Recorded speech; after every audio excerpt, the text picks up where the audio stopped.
and the response from the NFL. During football season, millions of Americans tune in to watch their favorite teams. The NFL and its teams collect tens of billions in revenues, thanks in part to federal benefits. The NFL and its teams have one of the biggest platforms in America. So what happens in the NFL has consequences for the rest of our country. The committee launched an investigation last October after the NFL refused to release the findings of an internal investigation into the widespread sexual misconduct at the Washington Commanders. The committee requested these findings, but the NFL and the Commanders have refused to produce them, while also withholding more than 40,000 documents collected in their internal review. This lack of transparency suggests that rather than protecting women, the NFL is hoping to sweep this controversy under the rug, just as powerful men like Dan Snyder have done for decades. Today, we will hear from Roger Goodell, Commissioner of the NFL.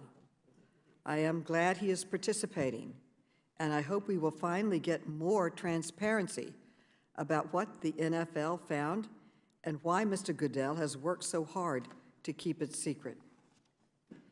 We also invited Daniel Snyder to testify today.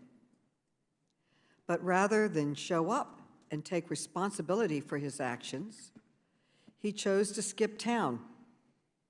Apparently, Mr. Snyder is in France, where he has docked his luxury yacht near a resort town.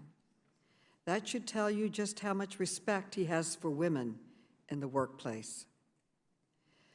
Mr. Snyder's absence is all the more telling, given that the committee released new evidence today that Mr. Snyder himself fostered the Commander's toxic workplace. According to top executives, he fired women, but not men, who engaged in relationships with other employees, while defending male executives accused of sexual harassment. And he kept employees from speaking out through a culture of fear. As one longtime employee described Mr. Snyder's tactics, quote, "If you don't obey, intimidate. If you still don't obey, terminate." Finally, the employee added, quote, "If that didn't work, buy them off," end quote. The committee has also uncovered evidence that Mr. Snyder conducted a shadow investigation to target his accusers, pin the blame on others, and influence the NFL's own internal review. He filed phony lawsuits to collect private phone records, emails, and text messages. The committee has a copy of a dossier created by Mr. Snyder using the information he collected. And in this dossier is absolutely astonishing and extremely disturbing. It shows the links Mr. Snyder went to harass, intimidate, and silence his accusers, including journalists, attorneys, and former employees, anyone involved. It starts here just naming journalists that he wants to investigate and investigated. He sent private investigators to former cheerleaders' homes, and he offered hush money to buy their silence. The NFL was aware of his actions, but failed to stop him. We obtained a secret legal agreement between the NFL and the Commanders that enabled Mr. Snyder to prevent the disclosure of documents and information, including to this committee. Some have argued that protecting women isn't worthy of this committee's time. I strongly disagree, and I'm not alone. In April, 6 attorneys general condemned the NFL for its ongoing failure to address sexual harassment and gender discrimination across the league. The NFL itself has launched new investigations based on evidence brought to light by the committee. For more than 2 decades, Dan Snyder refused to protect the women who worked for him from the toxic culture he created. The NFL has also failed to protect these women. Now I believe it is up to Congress to protect them and millions more like them. We have introduced 2 bills, along with committee members, to do exactly that. Our first bill, the Accountability for Workplace Misconduct Act, will require employers to conduct thorough investigations and share the outcome with victims, and it will prohibit employers from using non-disclosure agreements to conceal workplace misconduct, one of Dan Snyder's favorite tactics. Our second bill is the Professional Images Protection Act. Our investigation confirmed that the commanders secretly created lewd videos of cheerleaders for the private enjoyment of Dan Snyder. That is despicable, and our bill will create notice and consent requirements for employers who use their employees' professional images. Let me also assure my colleagues that we can protect workers while also making progress on other important issues. Just this month, our committee held a crucial hearing on gun violence and advanced legislation to protect LGBTQI rights. And next week, we will be holding a bipartisan hearing with President Biden's drug czar on the opioid crisis. But today, our focus is on protecting women in the workplace, and I believe that issue merits our full attention. In February, the committee held a roundtable where we heard directly from several courageous former team employees. Before I yield, I'd like to remind everyone what they said about the harassment they endured and the need for accountability, and they asked Congress to act. We will now play a video.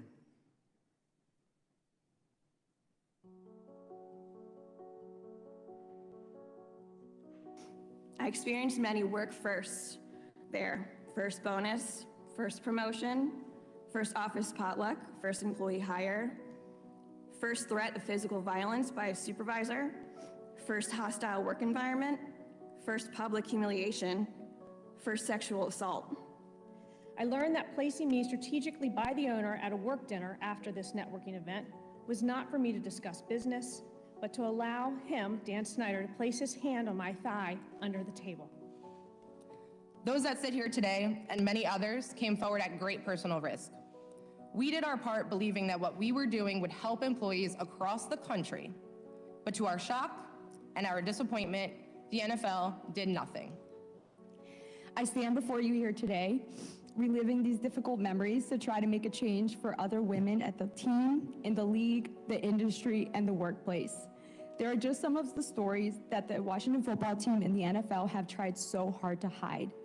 I want to shine a light on the toxic workplace that we endured and to plead with the NFL to release the report from the Wilkinson investigation.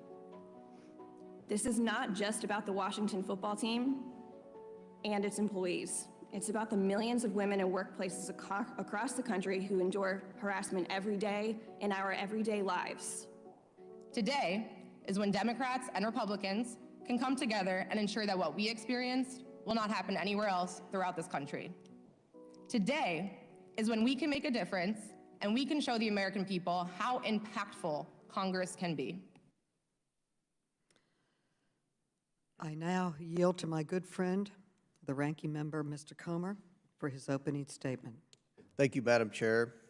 A toxic work environment is one in which staff fear meeting or even talking to leadership, where staff is humiliated or worse, demoted, where employees are retaliated against for raising questions about possible ethical breaches.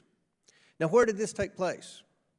Steps away from the Oval Office at the Office of Science and Technology Policy within the Executive Office of the President. When? It started shortly after President Biden's inauguration in 2021. The very day he was inaugurated, the President said, and I quote, "I'm not joking when I say this. If you ever work with me and I hear you treat another colleague with disrespect, talk down to someone, I will fire you on the spot. No ifs, ands, or buts." Joe Biden said that.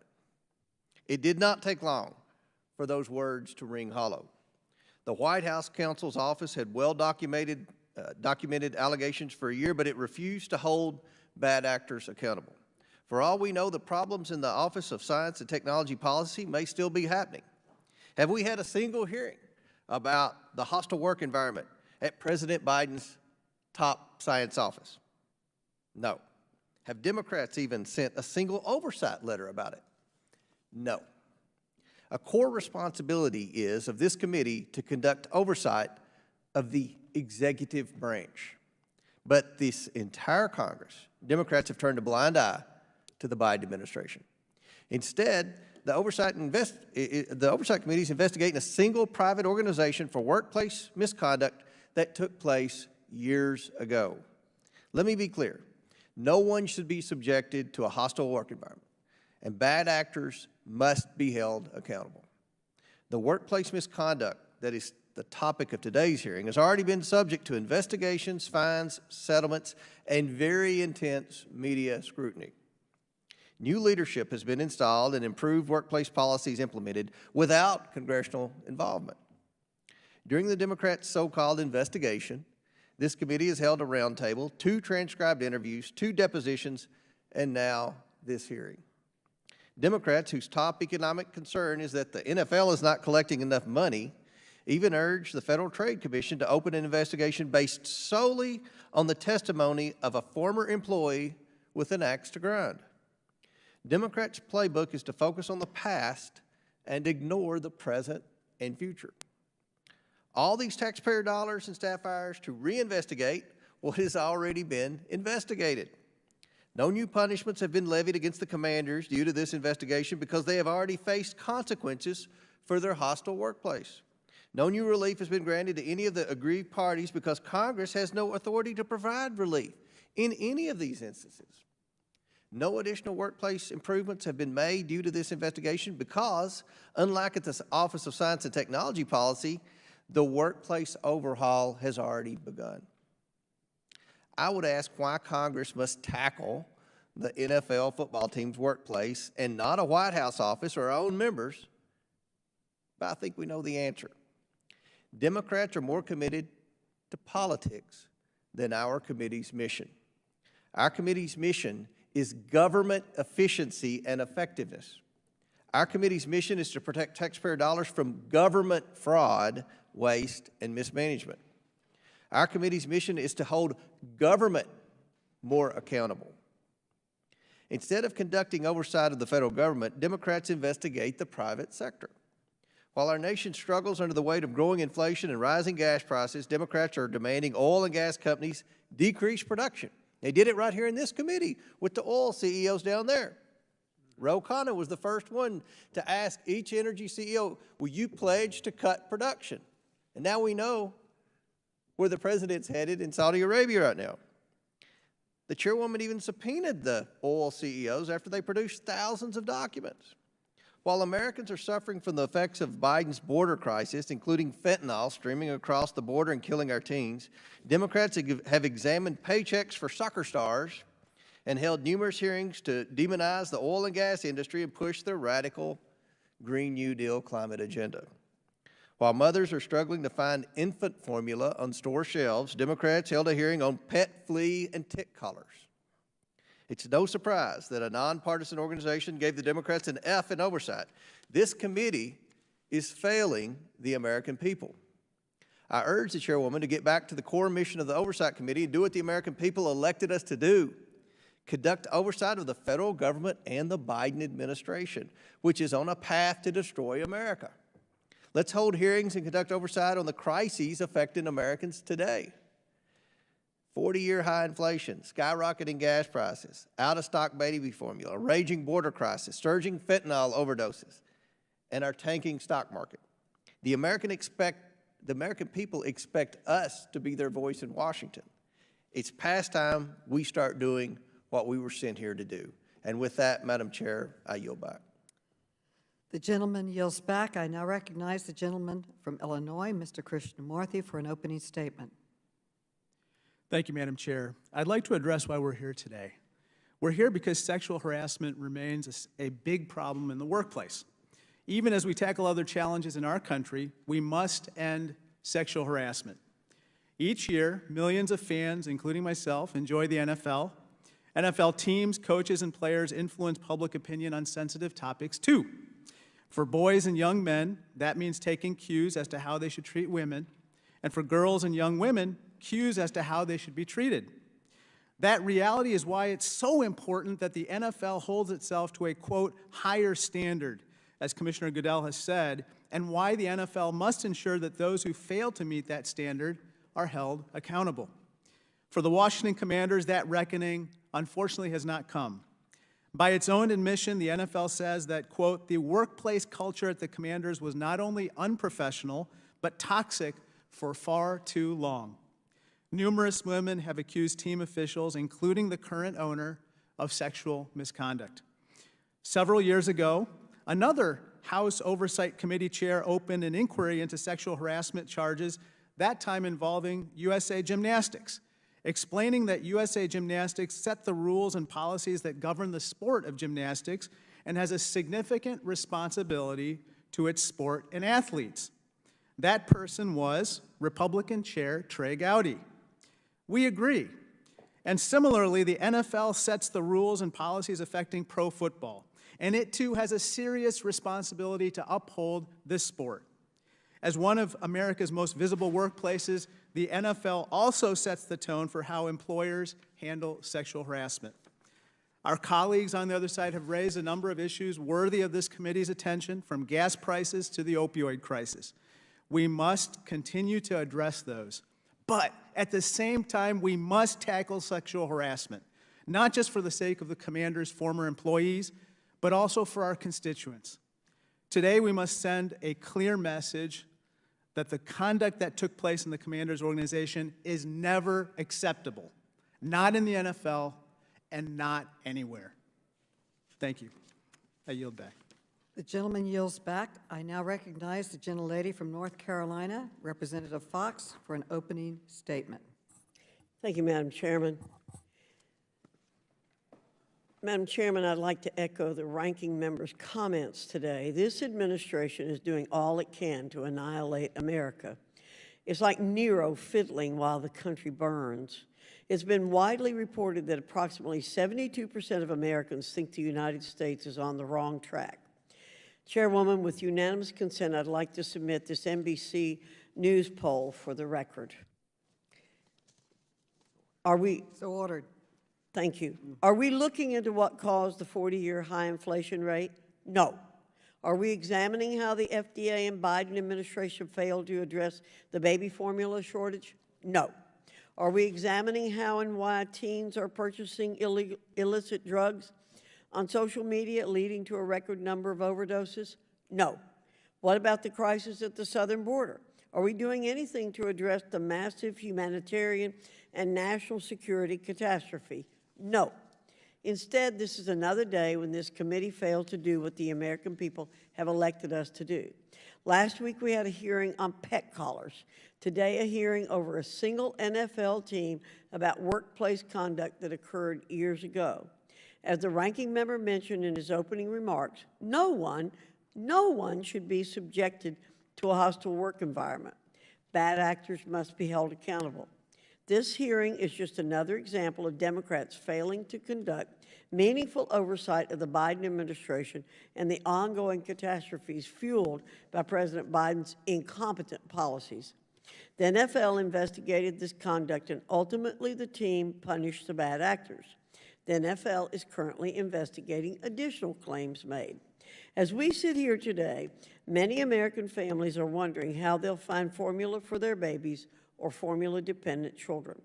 Families are wondering how they're going to pay for gas to get to their jobs or pay for groceries. Families are struggling to make ends meet, and the Biden administration continues to stand on the sidelines, sticking to their message that a recession is not inevitable. Families are feeling the squeeze now, and there's no end in sight.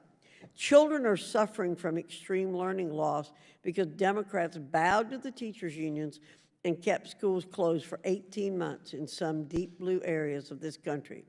The issues of the Washington Commanders and the NFL are the last thing on Americans' minds.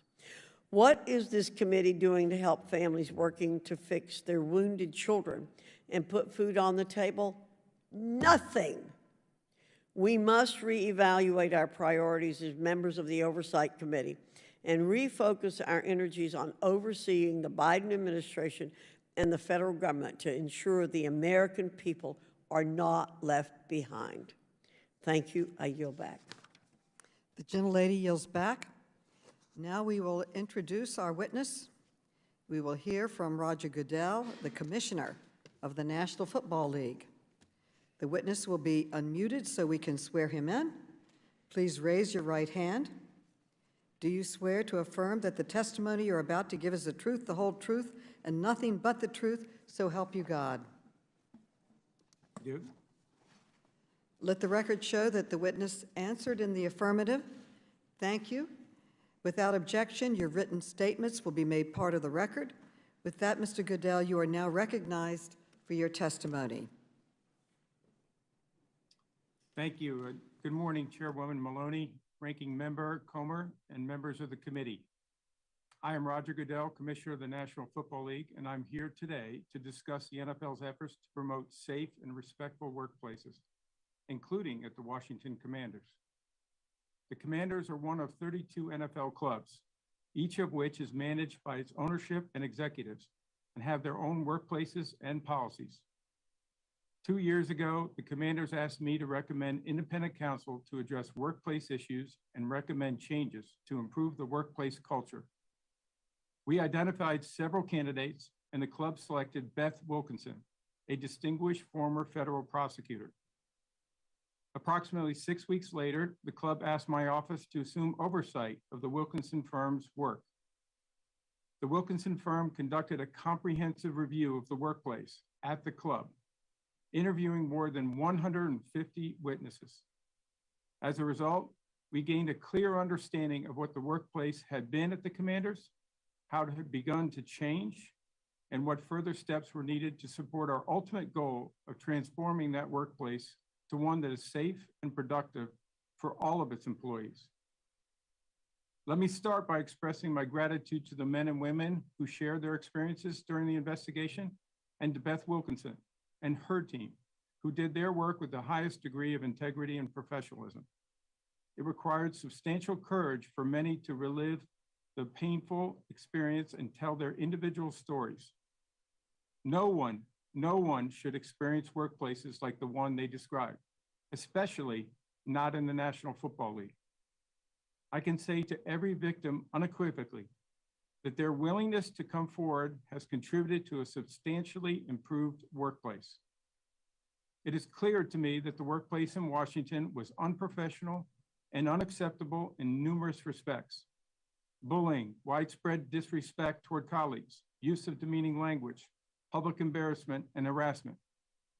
Moreover, for a prolonged period of time, the Commanders had a woefully deficient HR function, particularly with respect to reporting practices and record keeping. As a result, we imposed unprecedented discipline on the club, monetary penalties of well over $10 million, and requirements that the club implement a series of recommendations and allow an outside firm to conduct regular reviews of their workplace. In addition, for the past year, Daniel Snyder has not attended league or committee meetings, and to the best of my knowledge, has not been involved in day-to-day operations at the Commanders. The cheerleader program has been entirely revamped and is now a co-ed dance team under new leadership. And the most recent independent workplace report, which we have shared with the committee, confirms that an entirely new, highly skilled, and diverse management team is in place, and that there has been, quote, substantial transformation of the team's culture, leadership, and human resources practices, end quote. To be clear, the workplace at the Commanders today bears no resemblance to the workplace that has been described to this committee. We did not receive a written report of Ms. Wilkinson's findings for compelling reasons that continue to this day. A critical element of any workplace review is broad participation by both current and former employees. Encouraging employees to come forward and share their experiences, which were frequently painful and emotional, was essential to identifying both the organization's failures and how to fix them. To encourage this participation, Ms. Wilkinson promised confidentiality to any current or former employee. For this reason, shortly after we assumed oversight of Ms. Wilkinson's work, we determined that a comprehensive oral briefing was best to allow us to receive the information necessary, both to evaluate the workplace as it was, and to ensure that the team put in place the policies and processes to reform that workplace, all while preserving the confidentiality of those who participated in the investigation. Oral reports are often used by the NFL and other organizations in conducting internal investigations and for other issues. If appropriate, we will make public a summary of the key findings as we did here. We have been open and direct about the fact that the workplace culture at the Commanders was not only unprofessional, but toxic for far too long. I'm aware that some victims, including those who appeared before this committee, each of whom was invited to participate in Beth Wilkinson's investigation, have chosen to share their experiences publicly, and I fully respect that choice. Many others made a different choice, and it is my responsibility to honor the commitment to protect their confidentiality.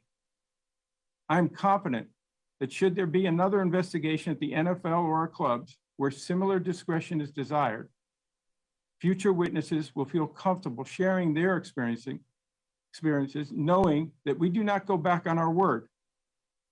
When the committee has asked questions or requested documents which could violate witness privacy, we have asserted privilege. We will continue to do so to safeguard our commitment. Earlier this year, the committee heard testimony from several former employees that included new and direct allegations against Mr. Snyder. We promptly engaged former U.S. Attorney Mary Jo White to investigate those allegations. Because those new allegations were brought to the committee in a public setting, we will share the results of that investigation when it is completed, and will take additional disciplinary action if warranted.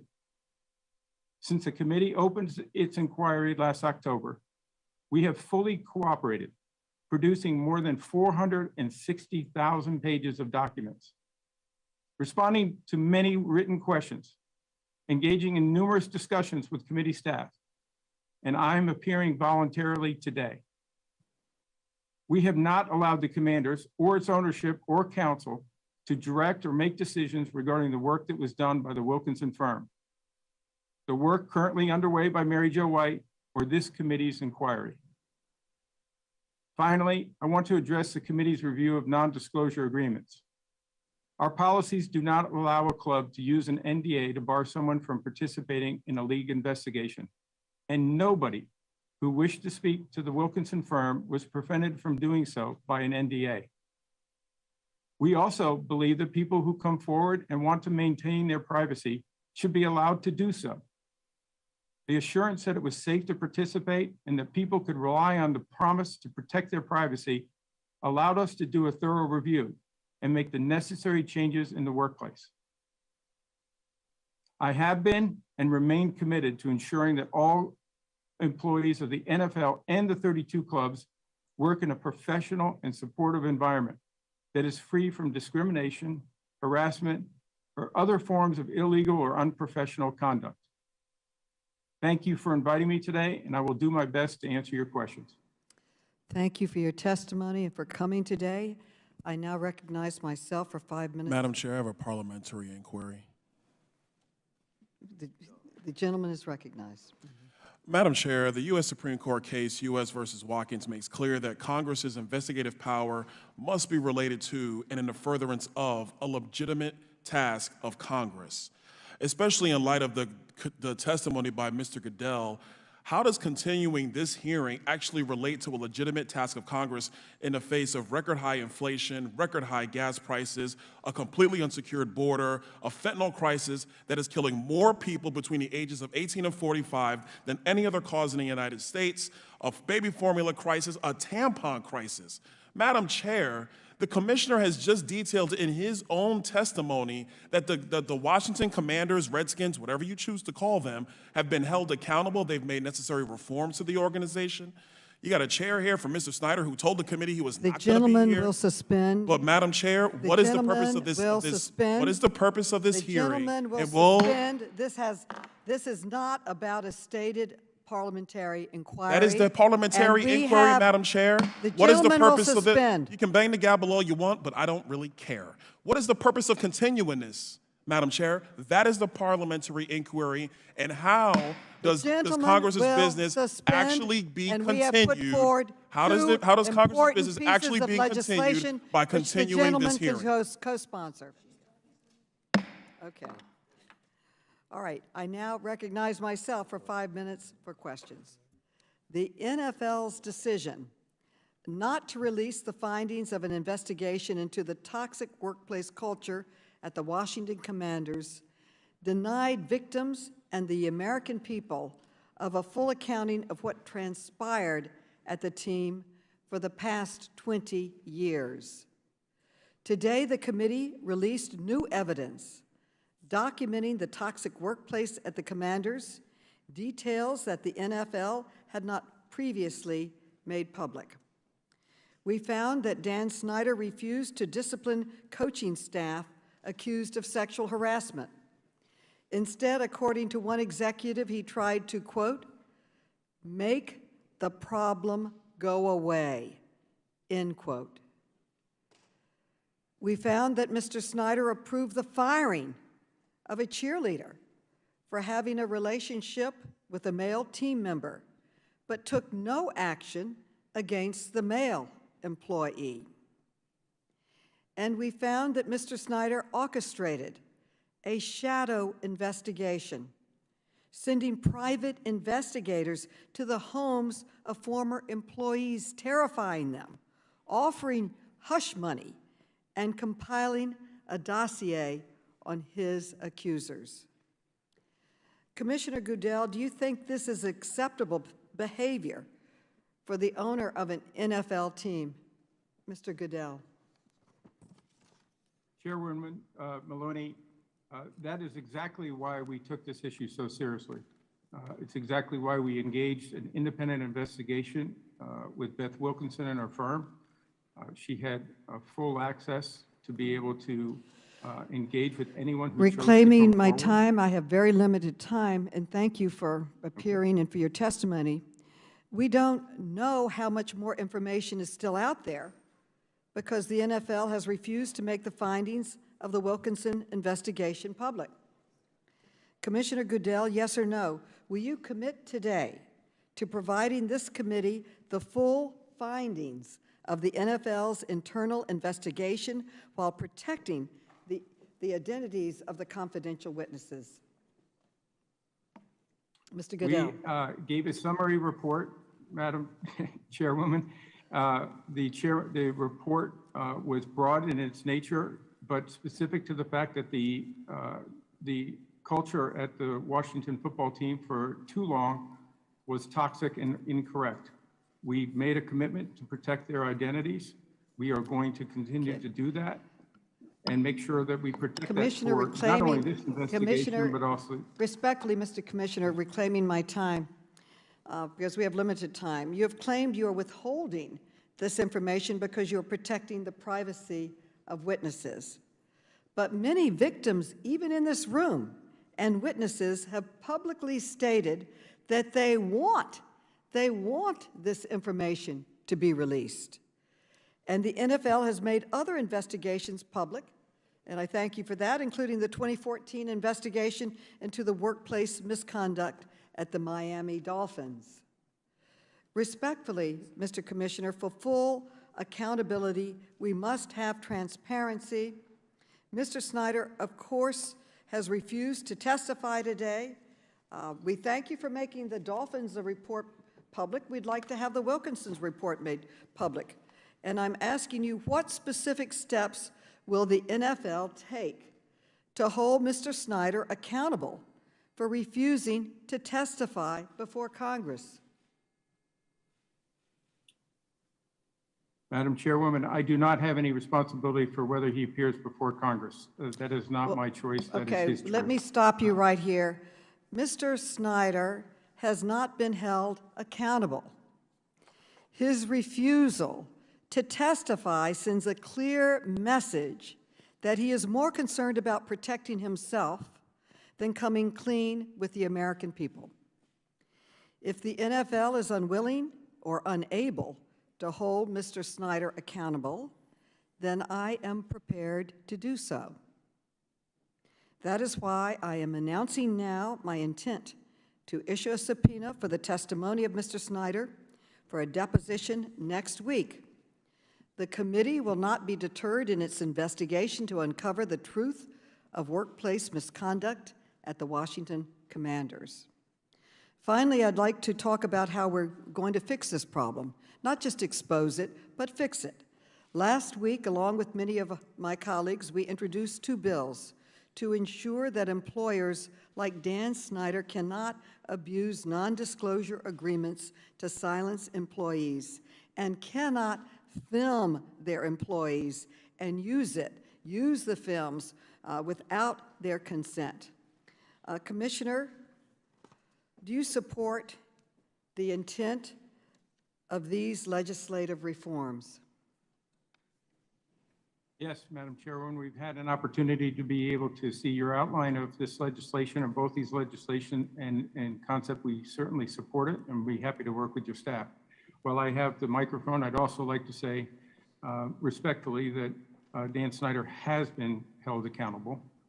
As I mentioned in the opening, he faced unprecedented discipline, including financial fines, being removed and away from the team at his request for a period of time, up to the year now already.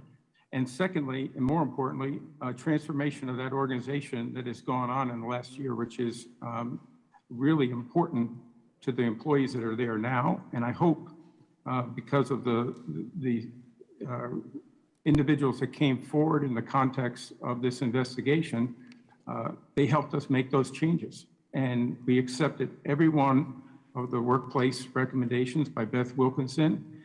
And we think that it's had a dramatic impact, as you've seen from the independent and audit that was done just before your hearing back in February that indicated a substantial transformation of the organization, which was our ultimate objective. Thank you very much for your testimony. I want to thank you for your support of the legislation, Madam Chair. which we intend to pass and protect employees, not only at the Commanders, but across this nation. I yield back. Madam Chairman. And now recognize Ms. Madam Fox Chairman. for 5 minutes. Mr. Madam Chairman, I got a parliamentary inquiry following up on what Mr. Donalds raised. By what authority is this committee investigating a private business, a private entity, to hold this hearing? What authority do we have? Can you cite me that? We have authority to investigate anything and everything, and we have putting forward legislation. And Ms. Fox, you are now recognized. Anything and everything. We'll remember that, Madam Chair, in January. That's a total embarrassment. Ms. Fox, you are now recognized for 5 minutes. Thank you, Madam Chair. Would you allow, thank you, Madam Chair. Mr. Goodall, Mr. Goodell, I'm disappointed that this committee is here today squandering yet another opportunity to address the many issues facing our country. We have a chance to do something for the American people, but just like the Biden administration, this committee is sitting on its hands. Today's hearing is merely a distraction from skyrocketing inflation, unaffordable groceries, record gas and energy prices, supply chain issues, and our open southern border. As we have heard in your testimony, the NFL has submitted more than 460,000 pages of documents, responded to many requests, and engaged in numerous discussions with committee staff. It seems to me an awful lot of committee, or rather taxpayer resources, were expended to investigate the Commanders and the NFL, which are both private organizations that do not employ government officials and are not in the purview of this committee. Do you believe that this committee's investigation is good use of taxpayer funds? Is that a question for me, Yes, sir. Congresswoman? That is not a determination that I should be making. Listen, I understand the importance of your responsibilities. I can't be the one who would tell you what you need to be focused on, but we believe and we understand our responsibility in the NFL in today's society. We understand that. We do hold ourselves accountable. We hold ourselves to a high standard. We believe that we've addressed this issue responsibly, fairly, by protecting not only the people who came forward to help us address this, but also making sure that we saw that transformation in the Washington Commanders organization, which is really a significant transformation. Well, to follow up on what my colleagues are saying, this committee has no jurisdiction over private entities. Our jurisdiction is on government entities. So I want to reiterate, I think, what you said. You have no doubts about the independence of the Wilkinson investigation or its findings, correct? I do not. Do you believe that somehow a congressional investigation would reach a different or, quote, better conclusion than the independent investigations conducted on behalf of the NFL? I have tremendous regard for Beth Wilkinson and her team. They were thorough, they were comprehensive. We made sure that NDAs did not block access to any of the people. It was their choice of which to participate, but we had over 150 people who came forward.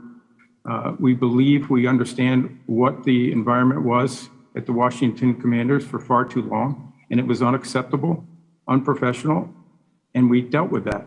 And I think we've now seen a dramatic turnaround in a very short period of time, and I think that'll be important for all of us. Well, I think the allegations against the Commanders were disturbing and appreciate you've taken them seriously in your role as commissioner. You've also worked hard to promote inclusivity, specifically around women in the game of football, from fans to coaches to referees to executives. Can you tell me more about why that's important and what the NFL is doing in this space, and particularly talk about the importance of having women in day-to-day leadership roles such as Tanya Snyder's? Well, Congresswoman, we think diversity is an important element to our success. It's fundamental to what we do. We believe that having the best people, diverse people, including women and people of color, the people that can contribute to the NFL to make us better, that's a foundational issue for us. And so we have many programs to try to create that. It's an ongoing effort.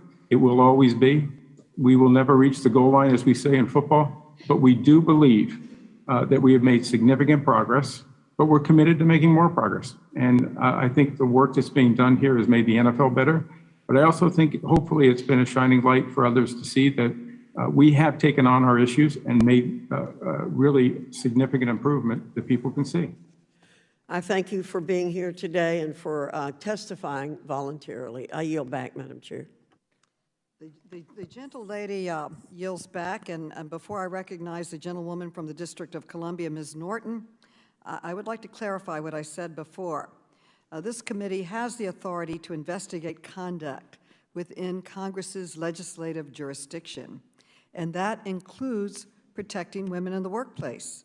And this committee and my colleagues and I have already introduced 2 bills to address the problems that we saw in our investigation, and I'll be glad to share them with anyone on the committee. So, Madam Chair, just a question.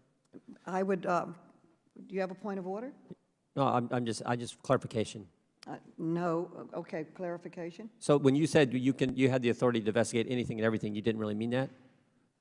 Well, I just clarified what I said. No, I meant it's a simple question. You didn't mean it when you said anything and everything. Reclaiming my time. Some of my colleagues across the aisle have suggested that our investigation into workplace misconduct at the NFL is a waste of time. I strongly disagree. The issue of sexual harassment is one of the most prominent in one of the most prominent and respected workplaces in this country, and a cover-up on behalf of a powerful owner should matter to all of us. It is even more surprising given that this committee has investigated sexual harassment and assault in sports, including when Republicans were in the majority. In 2018, under the leadership of then Republican Chairman Trey Gowdy, the committee launched a bipartisan investigation into USA Gymnastics' handling of allegations against Larry Nassar. In a letter to the president of the USA Gymnastics, signed by Chairman Gowdy, then ranking member Mrs. Fox, Member Cummings, also Mrs. Fox, and myself, the committee wrote, and I quote, "Sexual assault should not be tolerated, but when it does occur, it is imperative that swift and immediate action be taken to stop the abuse, prevent it from occurring, and address its effects," end quote. I would like to enter the letter into the record without objection, so ordered, and we are here today to hold another sports governing body accountable because the NFL has failed the thousands of employees that work for teams across the country, and that failure has endangered women across the NFL and sent a powerful message to every workplace that accountability is optional. My time has expired. The gentlelady is recognized, Mrs. Norton. And I place the letter in the record. Thank you, Madam Chair. Mr. Goodell, in 2014, the NFL revised its personnel conduct policy. So I want to discuss a passage of that.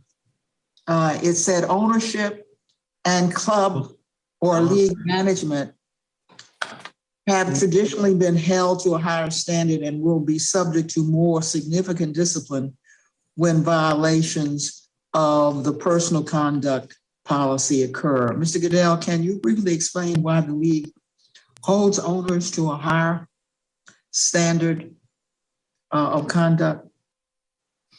Because they're ultimately accountable for what happens in their organization. They set the standard, and all of us in the NFL hold ourselves accountable to that. Well said, sir. I completely agree with that.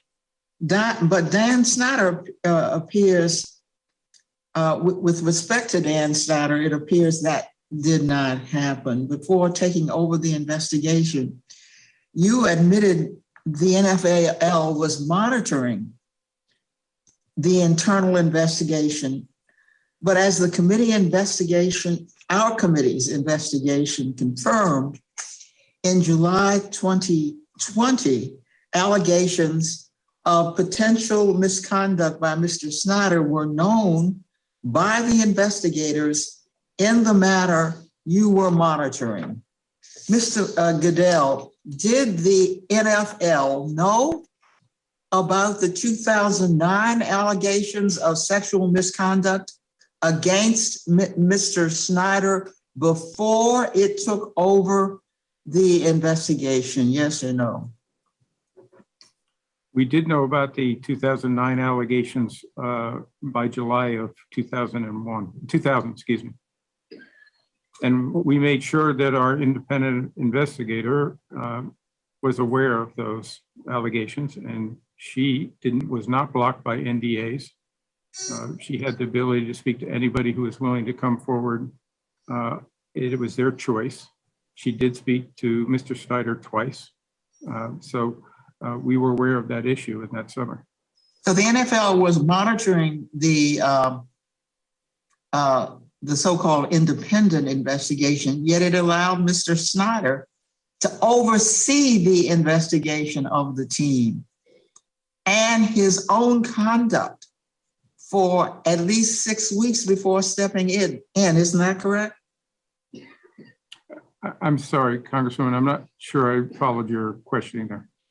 That the NFL was monitoring the supposed independent investigation.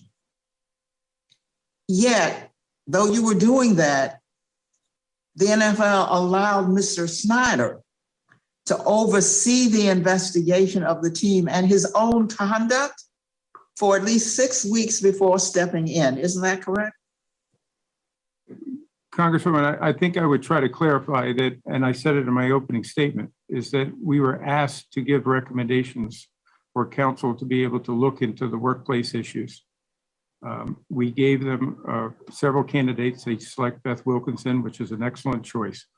They began that investigation, and within several weeks, it was no more than 6 weeks in my recollection, they asked to have that investigation turned over to the league. We accepted to do that, but we said there would be no further investigations by the Washington football team at that point. We would take over this investigation, and we did with an independent, and she went ahead and she made her decisions on how to conduct this investigation independently. And that's what we expected from her, and she did an outstanding job on that. I'm glad you did that after that 6 week period. Mr. Goodell, will you commit today that if any future allegations against a team owner alleging a misconduct arise, that the NFL will conduct an independent investigation, not the team under inquiry? Yes or no? As part of the personal conduct policy, if there was an allegation that triggered that, the league would take over that investigation. Thank you for that, for making that point clear. I yield back, Madam Chair. The gentlelady yields back. Madam Chair, before you go to the next questioner, I would like to formally request that former NFL player Burgess Owens be waived on the committee today. Without objection. And welcome. Okay, the gentleman from Ohio, Mr. Jordan, is now recognized. Thank you, Madam Chair. Commissioner, you believe in the First Amendment, don't you? I do. I mean, all parts of it, all rights we have. Your right to practice your faith, your right to petition the government, right to assemble, freedom of press, freedom of speech. You believe in all that. Yes, Congressman. Why do you ban Dave Portnoy from NFL games? Pardon me, I couldn't hear your question. Why do you ban Dave Portnoy from NFL games? He's a journalist. In fact, he's a sports journalist. Why is he banned? Congressman, I'm not familiar with that issue. I'm happy to check with my staff, but I'm not aware of that. Yes. Well, I think we're all aware of that. We're all aware of that. I mean, he interviewed the President of the United States, interviewed President Trump in the White House. It seems to me if you can get into the White House, you should be able to get into a football game, particularly as a member of the press and a member of the sports press. You don't know anything about that? I don't, sir. Do you agree with the Washington Redskins' decision to fine Jack Del Rio $100,000? That was the decision that was made by Coach Rivera. Again, as I stated earlier, they are responsible for monitoring and managing their own workplace. He made that decision on his own. I did not speak to him. I have great respect for Coach Rivera. He made this decision for reasons I'm sure that he thought were important. I appreciate all that, Commissioner, but that's not what I asked you. I said, do you agree with the Washington Redskins' decision to fine Jack Del Rio $100,000? I don't think it's my position to be able to say whether it was the correct decision or not. Well, Coach Rivera, in his statement when he fined his assistant coach $100,000, he said, Del Rio, quote, does have the right to voice his opinion as a citizen of the United States, and it is most certainly his constitutional right to do so. I don't know if that's actually accurate anymore, because if you do voice that, you end up getting fined and have to write a check for $100,000. Does that concern you? I, again, have great respect for Coach Rivera. I presume that he had reasons for doing what he did, and I'm sure he took a lot of factors into consideration there. Last year at the start of the season, I'm looking at the New York Times article, a piece from September 5th, 2021. Last year, start of the NFL season, you made this statement. You said, we, the National Football League, encourage all to speak out and peacefully protest. Did you really mean that when you said that, Mr. Goodell? Yes, I think people are always responsible for what they say and what they do, but yes. And when you said you encourage all to speak out, you meant all, not just some. That's correct, Congressman, but you're responsible for what you say. There are consequences for what you do and say in life. Yeah. So it seems to me, I mean, this is the concern I have. It seems to me the NFL encourages all to speak out unless you're Dave Portnoy and not allowed to a game, unless you're Jack Del Rio, you get fined. That is, I think, the concern not only I have, but a lot of your fans across this country have this standard. Does that concern you at all? It always concerns me what our fans think and how they react, but we try to make sure that we're responsible in all our comments. Yeah, let me just read the tweet from Mr. Del Rio. It said, would love to understand the whole story about why the summer of riots, looting, burning, and the destruction of personal property is never discussed, but January 6th is. What part of that statement, what part of that tweet warranted a $100,000 fine? Again, Congressman, I didn't issue the fine. I wasn't part of the decision-making process. Coach Rivera obviously had reasons which he believed were substantial to do that. And I have great respect for him. Yeah, but I mean, this whole hearing hearing is about the NFL stepping in when something happened at the Washington football team's organization, and now we had something that happened in the Washington football team's organization. And you say you had no part of that. You're not gonna comment on it. It's not something that should concern you. But it seems like it should when assistant coach issues a tweet that I think a lot of people would say, you know what, we Republicans condemned the violence that took place in the summer of 2020, and we condemned the violence that took place on January 6th. We've been consistent. I think that was the point the coach was making. He gets fined, and you have nothing to say about it.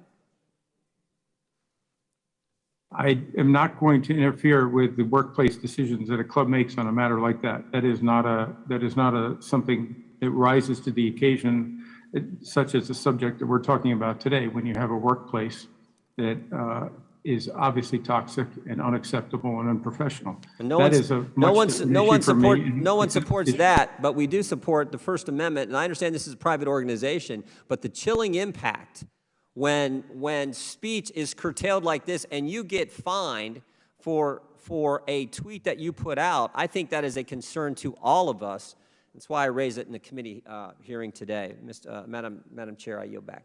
The gentleman's time has expired. He yields back. The gentleman from Virginia, Mr. Conley, is recognized for 5 minutes. I thank the chair and thank him for accommodating me today. I will just begin by saying there's a lot of chutzpah coming from the other side of the aisle. When the Republicans were in the majority under my predecessor, Tom Davis, when he was chairman, had no problem having hearings on steroids in baseball. Also a sports issue, also a private entity, but there were no questions about jurisdiction then. And when it comes to being lectured about the lack of oversight, I remember 4 long years in the Trump administration. Not a single Republican voted for a single subpoena during those 4 years, and we had no oversight hearings on our committee over the Trump administration and its misdeeds, and God knows that was fertile territory. So I'm not going to be lectured by those folks telling us about our dereliction of duty and oversight. Mr. Goodell, do you believe the NFL has held Mr. Snyder and others accountable for 20 years of misconduct at what is now called the Commanders? Yes, I do. You believe you've held them to account? Yes. Sufficiently? Yes. Most importantly, Congressman, I think we were able to, in addition to the accountability, be able to effectuate change in the organization that, as I mentioned before, is a substantial transformation. Let's talk about that substantial transformation. Instead of releasing the Wilkinson report, you issued a 4-page press release. And inter alia, you said in that 4-page press release, ownership and senior management actually paid little or no attention to these issues documented in the Wilkinson report. Is that correct? I don't have the release in front of me, but. Well, all right. But the committee's investigation has shown that's actually not true. Mr. Snyder paid lots of attention in ordering executives to fire cheerleaders who fraternized with players. He told other executives to keep cheerleaders, quote, skinny with big, and here he used a pejorative word to describe a part of the female anatomy, or he said he'd kill them. He intervened in HR decision after HR decision personally, deciding never to punish the favorite coach who groped lower level employees, but punish the women in those cases, not the men, in a very consistent pattern. We've also now learned that there are at least 2 sexual assault allegations about him personally. Were you aware of that when you issued the statement that he paid little or no attention to these issues? Is that news to you? As Congressman, as I stated, I think earlier, the latest allegation was from your roundtable this February. So I was not aware of that until that time. So does that change your mind now that you're aware of it? That's why we appointed Mary Jo White to look into it, to determine whether the allegation and what the facts are behind the allegation. We'll release that report when it's completed, because she brought that up in a public setting. So you're committing now to release that report? Yes, I am, because she brought it up in a public setting, Congressman. I stated that in my opening. So is that the distinction you're making between the Wilkinson report and the White report? One was brought up in a public setting and the other was not? Yes. I don't get it because virtually all of the beginning of as I said in my opening, I also made the distinction. It's a very important distinction, is that to get people to participate, Congressman, we promised them confidentiality and privacy. And an important thing for us is to be able to stand behind that, not just for this case with the Washington Commanders, Commissioner, for any future cases, because I've got 1 minute. Commissioner, I understand that, but you're acting as if the victims have not subsequently, in fact, called for the public release of the report. Virtually every victim we've met with in our roundtable, in private meetings we've had, I've got a lot of constituents who are victims of this culture. All of them have called for the release of the report. They've even created T-shirts saying release the report. So your concern about privacy, while commendable, seems to have been overtaken by the need for the public to understand what happened and to determine on its own, based on that report, whether that culture, unlike what you assert, is continuing. But Congressman, I would disagree with you respectfully on many occasions. There are obviously people who have come out. I mentioned again that in my opening statement. You have had witnesses that came forward, and I respect them for that choice. But there are also others that made a choice not to come forward, not to disclose their identities, and to request that their identities be kept private. We think that's fundamental in the concept of trying to make sure, to the committee's point here, none of us want sexual harassment or bad workplaces. We think it's fundamental to have a workplace that people can come forward and tell of incidents, and they can be followed up. We also Madam Chair, his time's expired. The gentleman's time has expired. Thank you for your questions. Thank you very much. The gentleman from Florida, Mr. Donalds. Madam Chair, can I just make a point? Last time I checked, you're the chair of the committee. It's up to you to decide when my time is up, not Mr. Comer. Thank you. Your time is up. The gentleman from Florida, Mr. Donalds, is recognized for 5 minutes.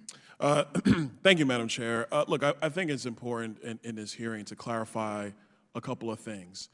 Was the workplace environment at the Washington Redskins/Commanders abhorrent? The commissioner has testified yes. In the previous roundtable, everybody agreed to that. Has the organization been held accountable through financial fines, the distancing of Mr. Snyder from the team for an extended period of time, and with transformation of team culture? The answer to all those is yes, as testified by the commissioner of the National Football League. It has been brought up in this hearing that yes, 4 years ago when Mr. Gowdy was chair of this committee, that we did investigate sexual harassment associated with USA Gymnastics. But it's important to understand the context of those hearings. The disgusting actions of Dr. Nasser were actually coming to light at the same time as Congress was holding those hearings, at the same time as we were going, as that was moving through the criminal procedures. So let's understand what we're talking about here. The workplace environments of the Washington Redskins at that period of time was abhorrent. Everybody in this hearing agrees with that. But have they been held accountable? According to the commissioner, yes, they have been held accountable. which goes back to the point that that Republicans on this committee are actually saying, if you want to bring legislation about this, that's fine, that's one thing. But if you want to sit a chair in the middle of this hearing room with Mr. Snyder's name on it, knowing full well that Mr. Snyder told the committee he was not going to be able to attend, well, that takes on the elements of a show hearing. And if Congress is going to go through the pathway of conducting show hearings where members of Congress want to take their pound of flesh from American citizens, regardless of their stature, what you're going to get is American citizens actually having less respect for the committees of Congress. We have so many issues facing us in the United States right now.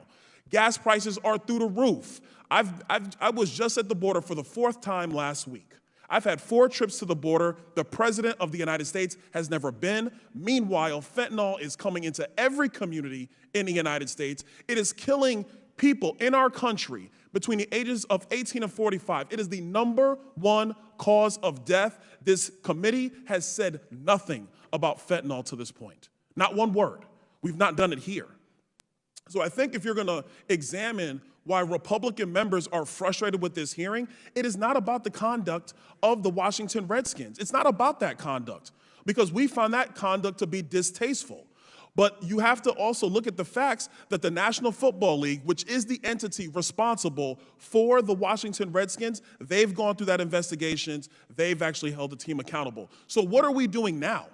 Are we actually going to ignore the real-life economic issues that are harming every American in the United States, whether you happen to be male or female, whether you happen to be rich or poor, whether you happen to be black or white, or are we going to continue to do these show hearings?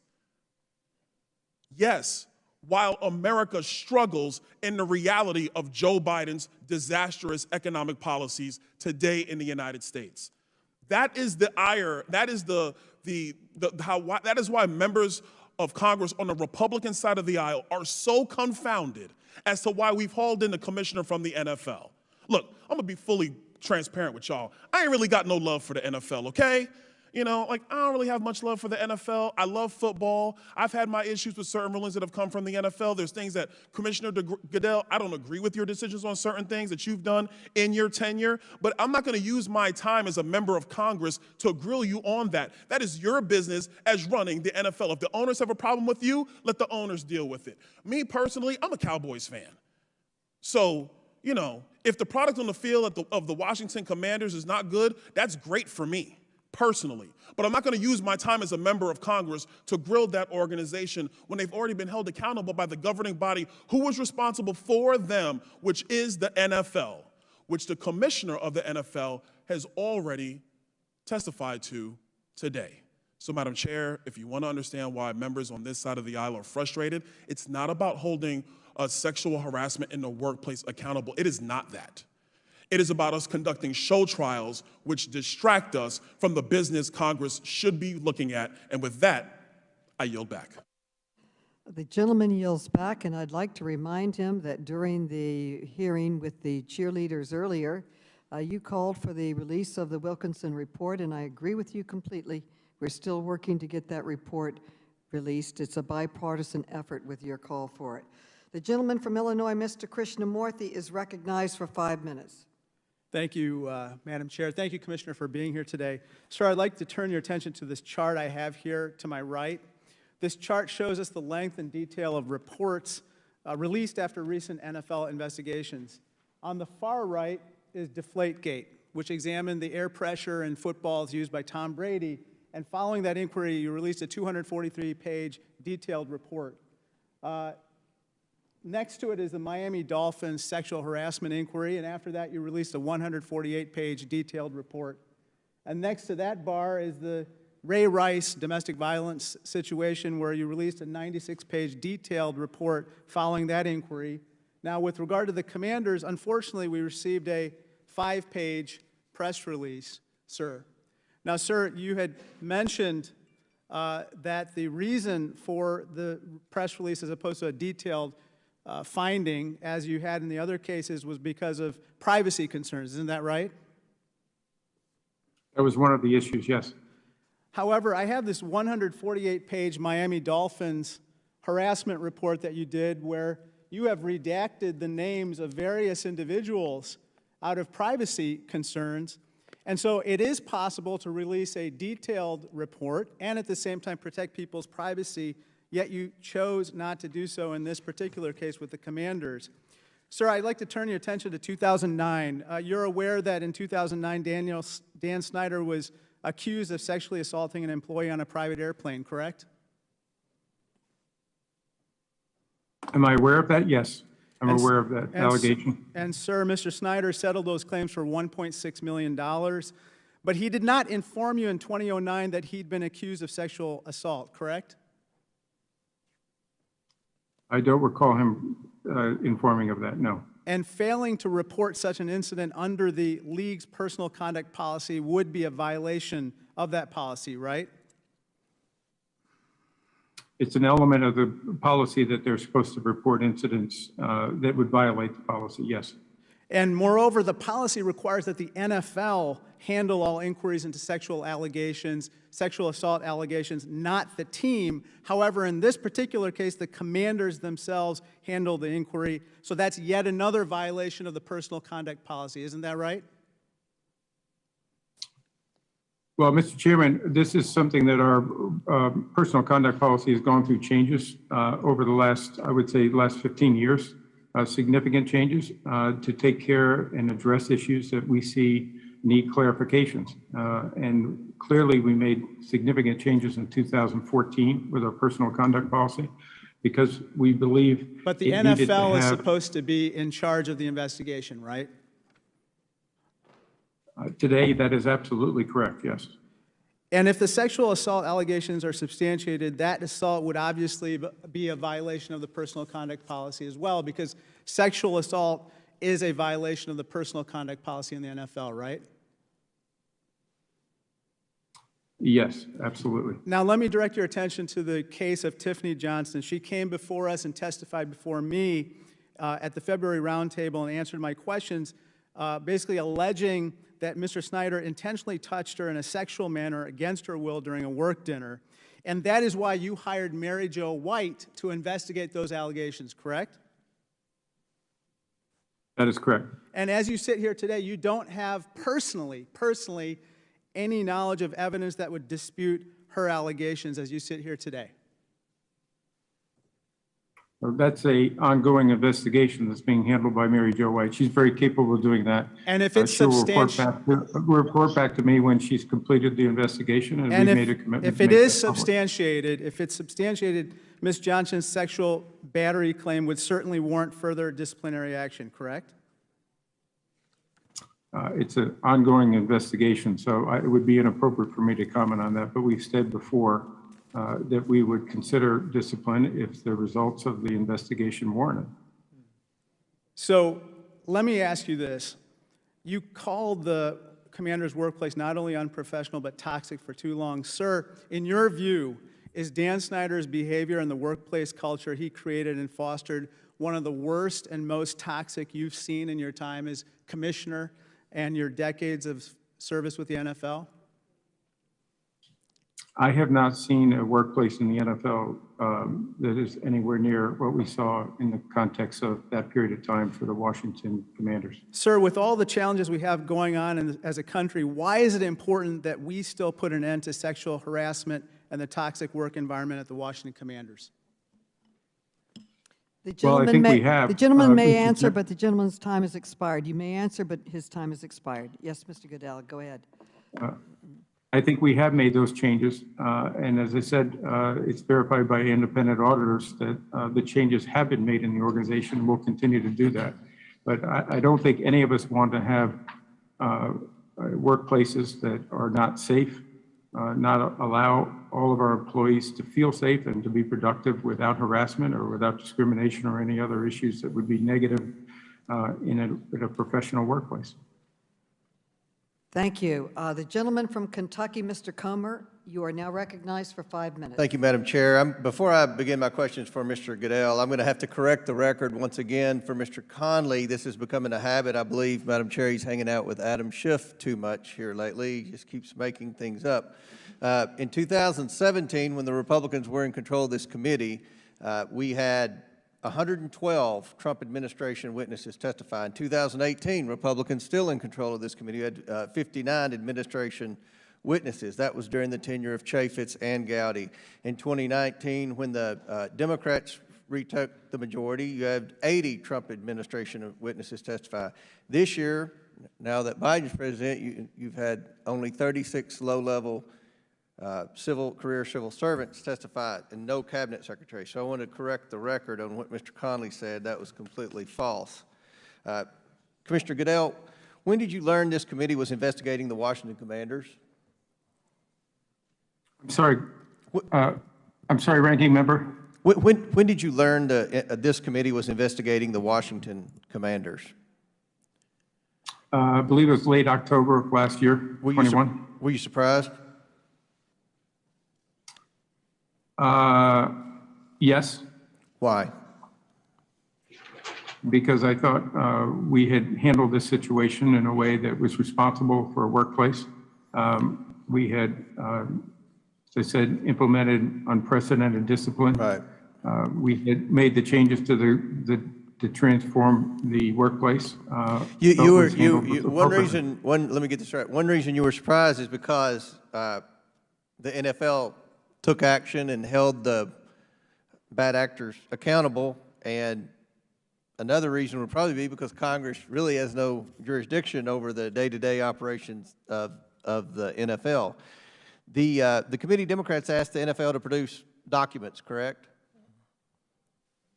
Yes. A lot of documents, right?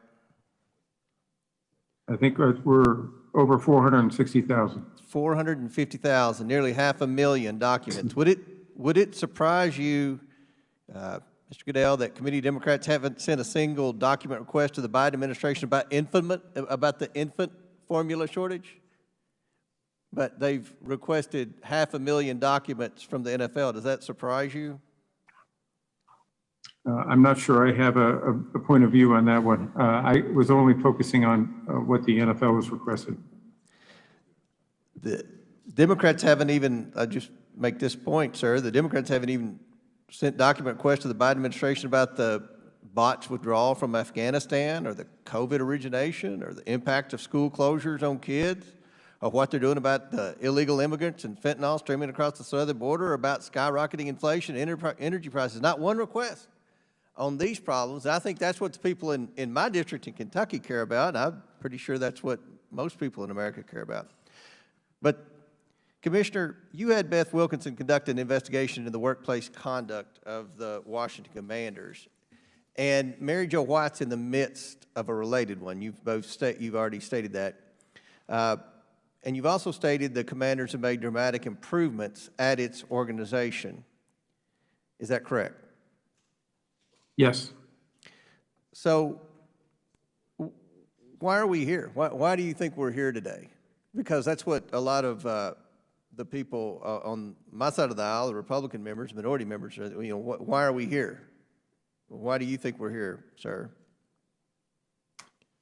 Ranking Member, I was given an invitation and I felt it appropriate to show up when Congress asked me to show up, and I believe that this matter was handled appropriately, and I wanted to make sure I stated our point on that. And you believe that, let me get this right, you believe that Dan Snyder has been held accountable for a past toxic work environment, but the NFL continues to go in and monitor the situation, and how would you describe the current situation of the work environment in the Redskins or Commanders football program? How are things today in the NFL's view?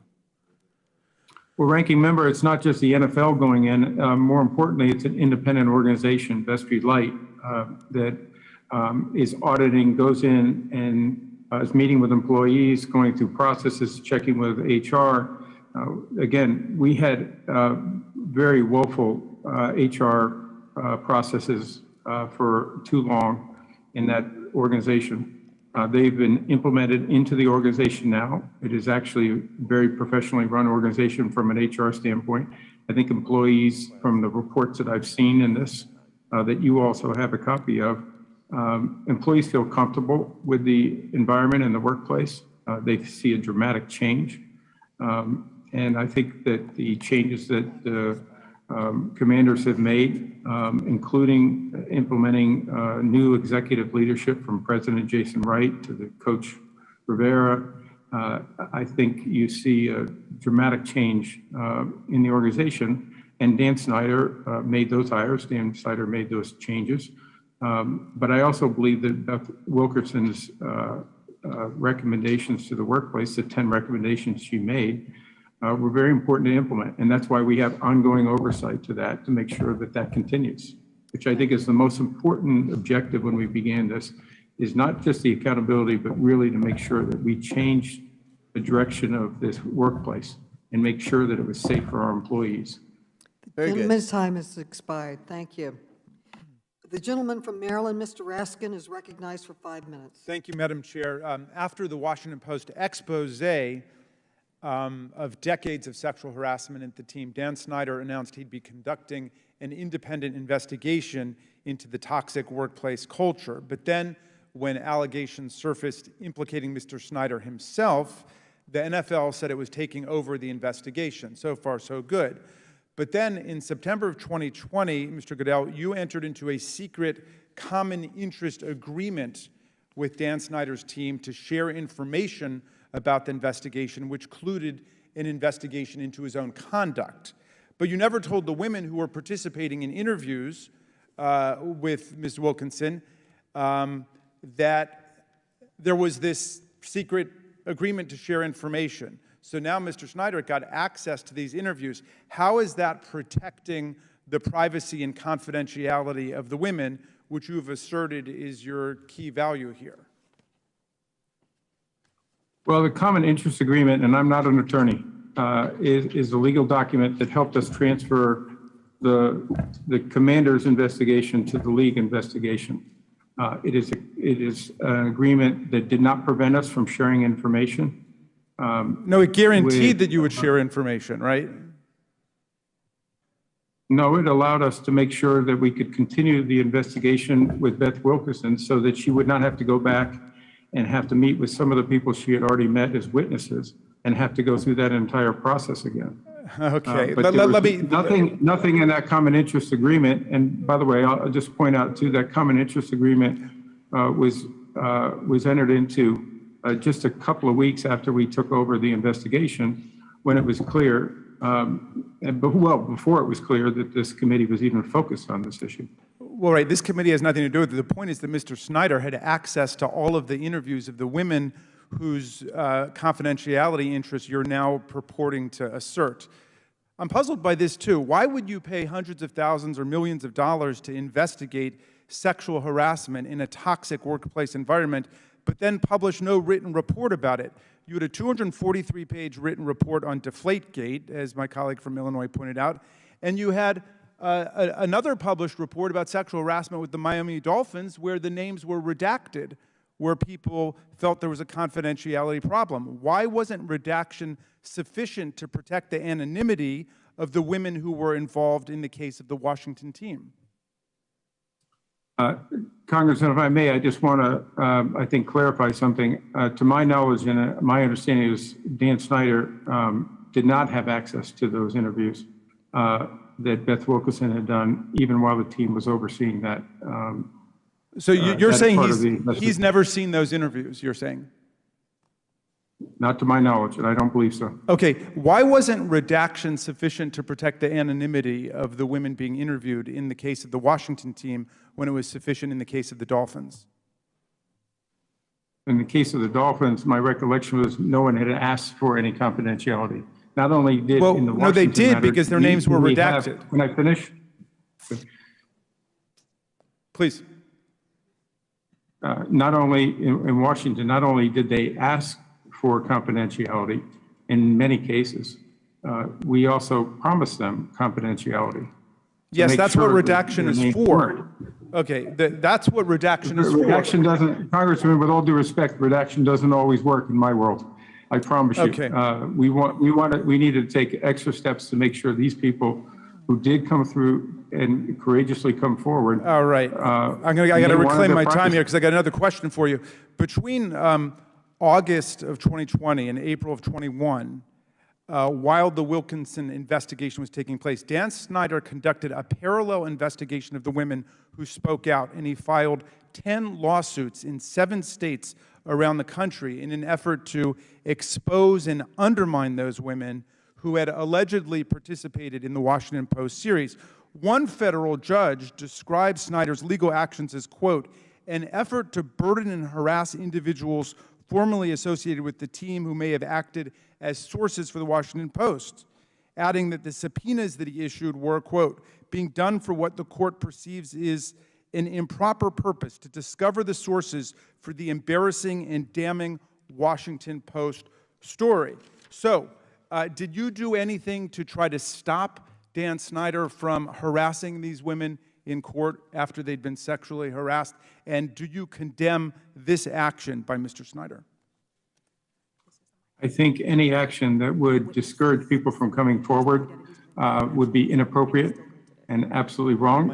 In fact, when we took over the investigation, we told the Washington commanders that they were not to do any investigations. By April 21, I think is the date you gave me, my recollection from your question, we were in the final stages, and Beth had probably met with most of the men and women that wanted to come forward. And we were getting close to concluding our investigation, our best investigation. So you condemn that form of legal harassment against the women who came forward? Madam Chair, time's As I said, any kind of harassment against people who want to come forward and tell the truth, we would not permit and we would not find acceptable. The gentleman's time has expired. The gentleman, you are allowed to respond to his question. Okay, we are now recognized from Texas, Mr. Fallon, the gentleman from Texas.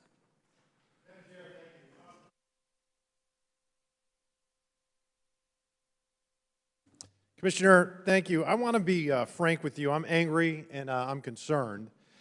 Last week marked the 50th anniversary of Watergate, which was a scandal that led to a series of felony convictions and the first resignation of a United States president.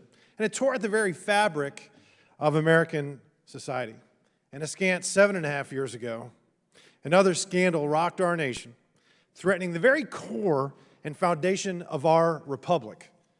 That being, of course, Deflategate, where in an AFC championship game, the NFL footballs, the pigskins, the rock, the pill, the hand egg, the melon, and the leather was mysteriously underinflated by 2 PSI, pounds per square inch.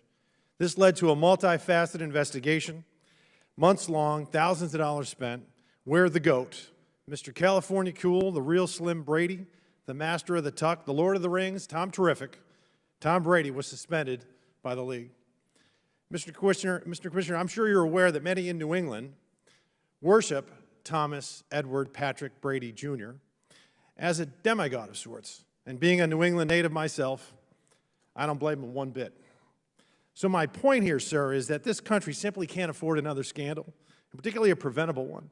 So I'm surprised that in reviewing the league rules to prepare for this hearing, this critical hearing, we uncovered that the NFL requires footballs today to be inflated to a gauge pressure of between 12.5 and 13.5 PSI. And the rules don't state and specify the temperature at which these measurements are to be made. And the pressure temperature law states that there is a positive correlation between the temperature and the pressure of a gas when there's a fixed volume and mass. So how can we, Commissioner, guarantee the consistency of the PSI levels of footballs moving forward?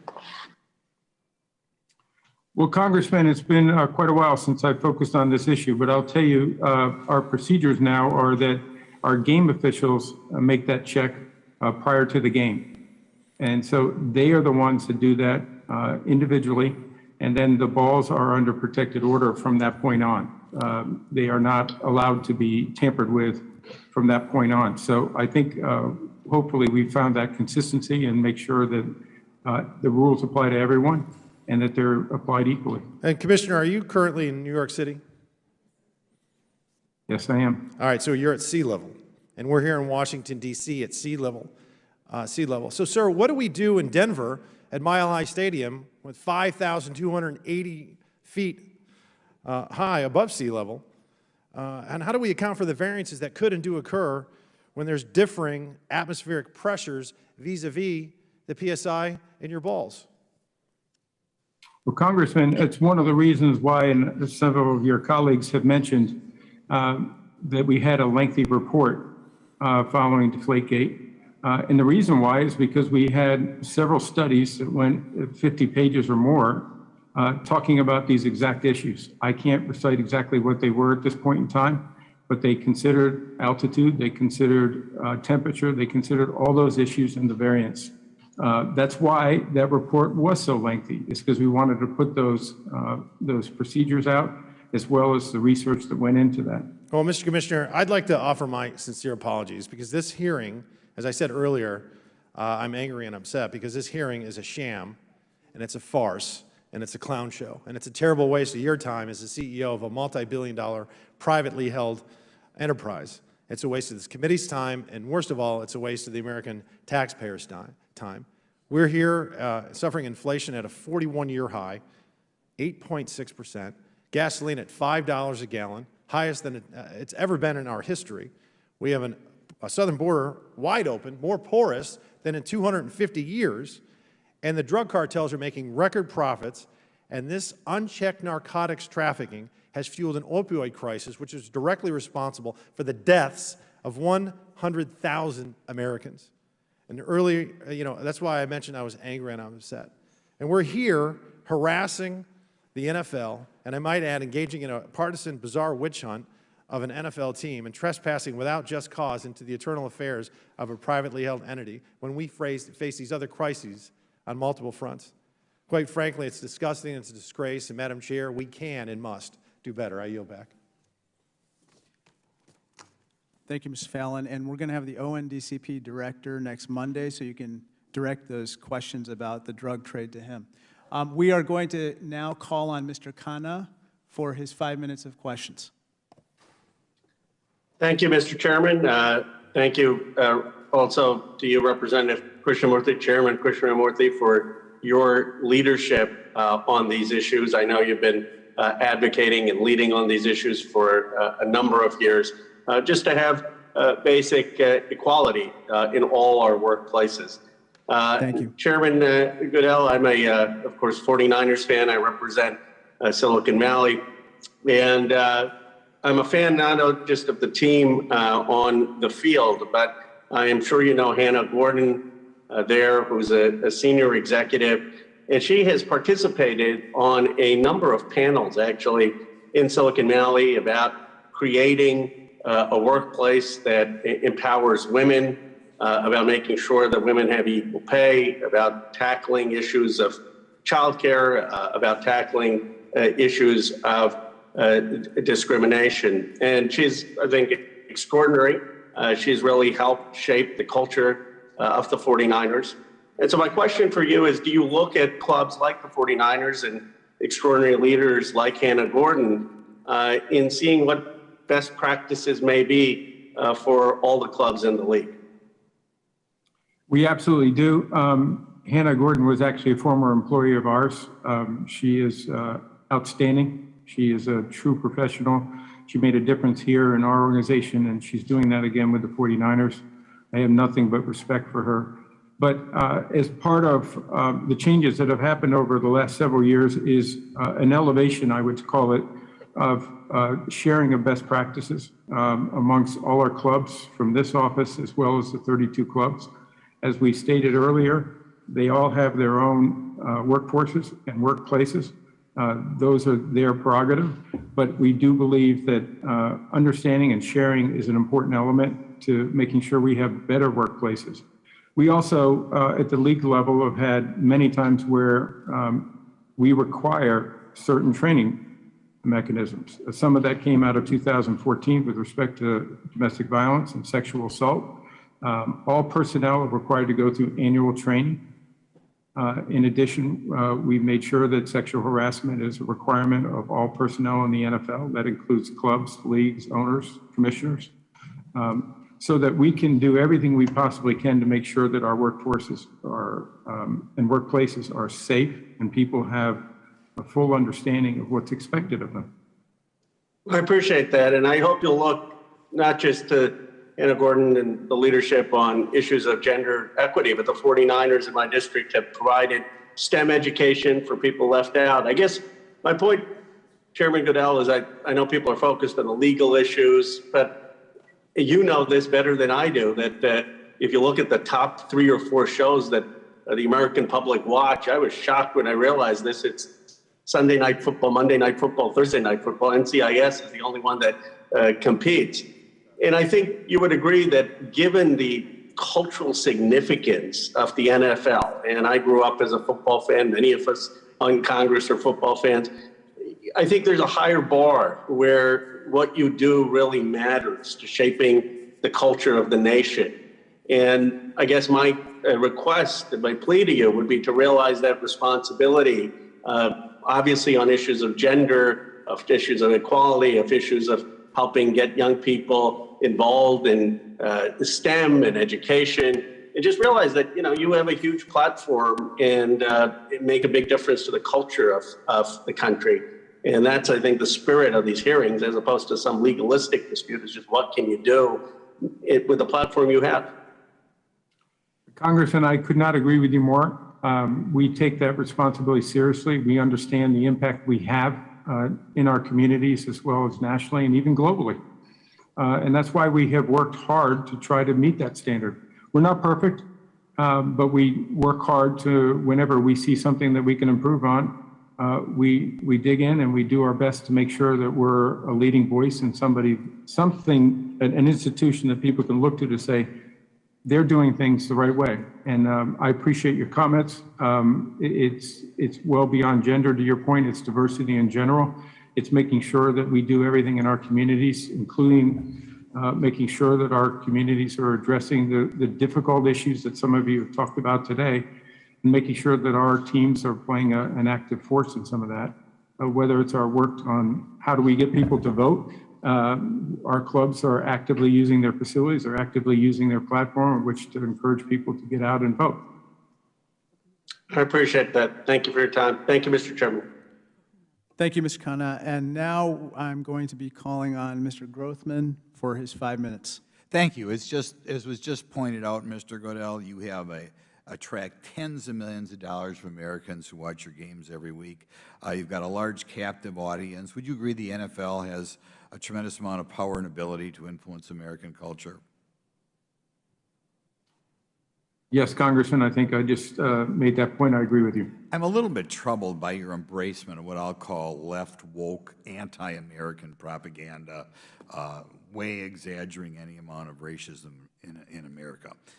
Under your leadership, the NFL has perpetuated the narrative that America is a racist country, including the myth of systemic racism in policing. You've committed hundreds of millions of dollars to, quote, fight racism in America. You've kind of promoted the Black Lives Matter movement, and of course the heads of that movement were Marxists. They're kind of anti-family. I realize it's a diffuse organization and not everybody believes in that, but nevertheless the founders believed in that. The NFL is committed to leveraging the NFL network with its other media properties to place increased emphasis on raising awareness and promoting education of social justice issues of our fans. That's what you say. Mr. Goodell, studies show that when you control for crime rates, there is no systemic racism in policing. Mr. Goodell, could you use your opportunity to raise awareness among your fans about the fact that study after study shows that when controlling for variables such as crime rates, there is no significant relationship between a person's race and whether or not they'll be arrested or shot at by police? Do you think you could use your power to get that out there, given what you've done in the past? Congressman, first, I make no apologies for fighting racism. We believe strongly that there's no place for racism and hatred in our society. That's not the point. Well, I'm just trying to clarify a point that I heard in your document, in your question. The second point to it is we have an incredibly strong relationship with law enforcement. We are supportive of the work that they do. We understand the difficult job that they have and the dangerous job they have. But we all want great policing. We want to make sure that the police are properly resourced and properly equipped. But more importantly, our work has been focused on how do we develop better relationships between the law enforcement and the communities. And personally, I've gone into some of those communities with law enforcement and done what we call ride-alongs. And in that context, you understand the gap that we have to fill between what law enforcement is faced with, how they do their jobs, and what the community expects from them. And I think more communication, more work to try to improve that relationship is not only going to improve policing, but I think it's going to improve our societies in general and our communities. Mr. Goodell, study after study shows there is not systemic racism in our police departments. There is a narrative out there, for example, who to this day mislead the public as to what happened in Ferguson. The Black Lives Matter movement fanned the flames out there, even though Barack Obama's own Justice Department found that shooting was justified. And you have kind of piled on with the narrative that we have a fundamental problem.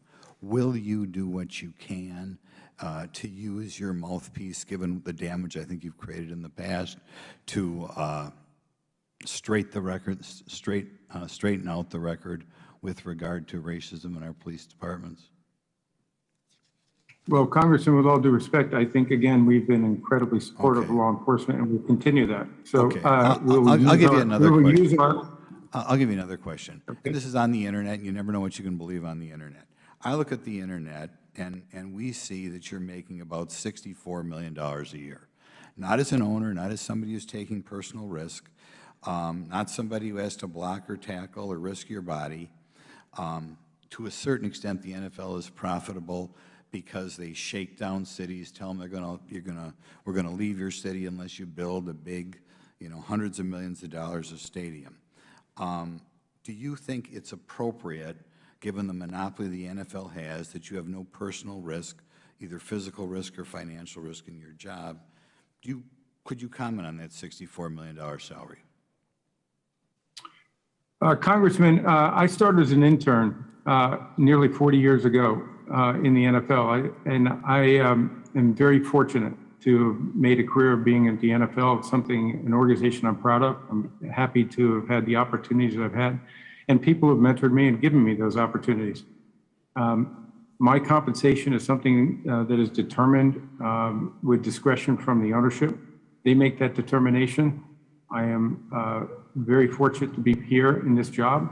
I'm proud of it, and I wish I could say anything more to you that would make you more comfortable, but those are determinations that are made by the ownership.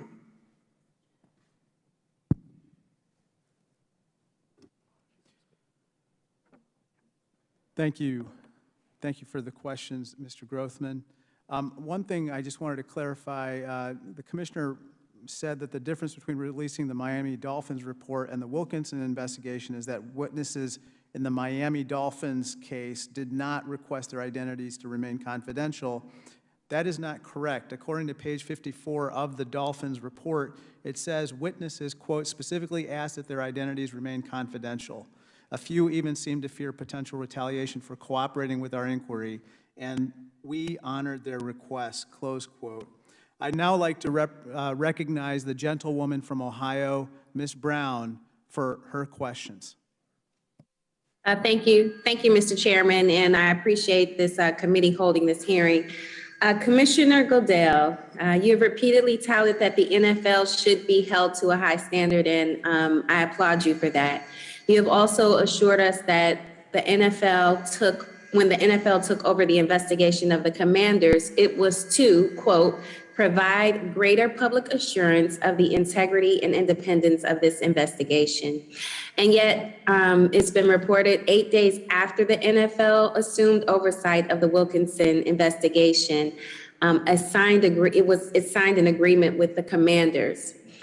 A secret agreement is how some might call it. But the agreement gave Dan Snyder the Commanders the right to veto the release information or communication shared with the Wilkinson investigation. So my question, yes or no, Mr. Goodell, is it true that the Commanders blocked the NFL from turning over 40,000 documents from the internal investigation to this committee? in response to its October 2021 request?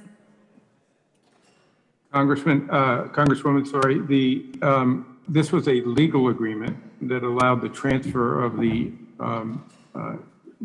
investigation that was begun under the Washington Commanders Authority and was transferred to the NFL. I'm not a lawyer, but I fully understand from our people, my understanding is that it did not prevent us from sharing any information.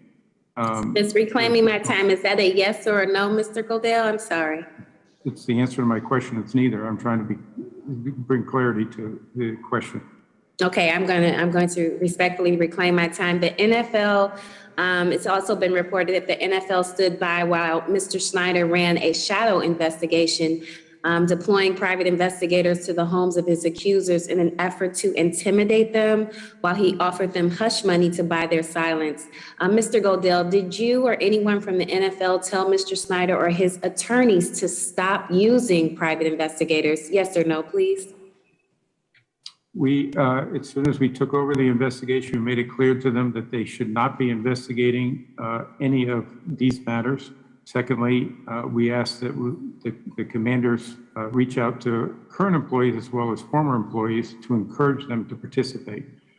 So any efforts to intimidate witnesses or prevent them from doing it would be inconsistent with that.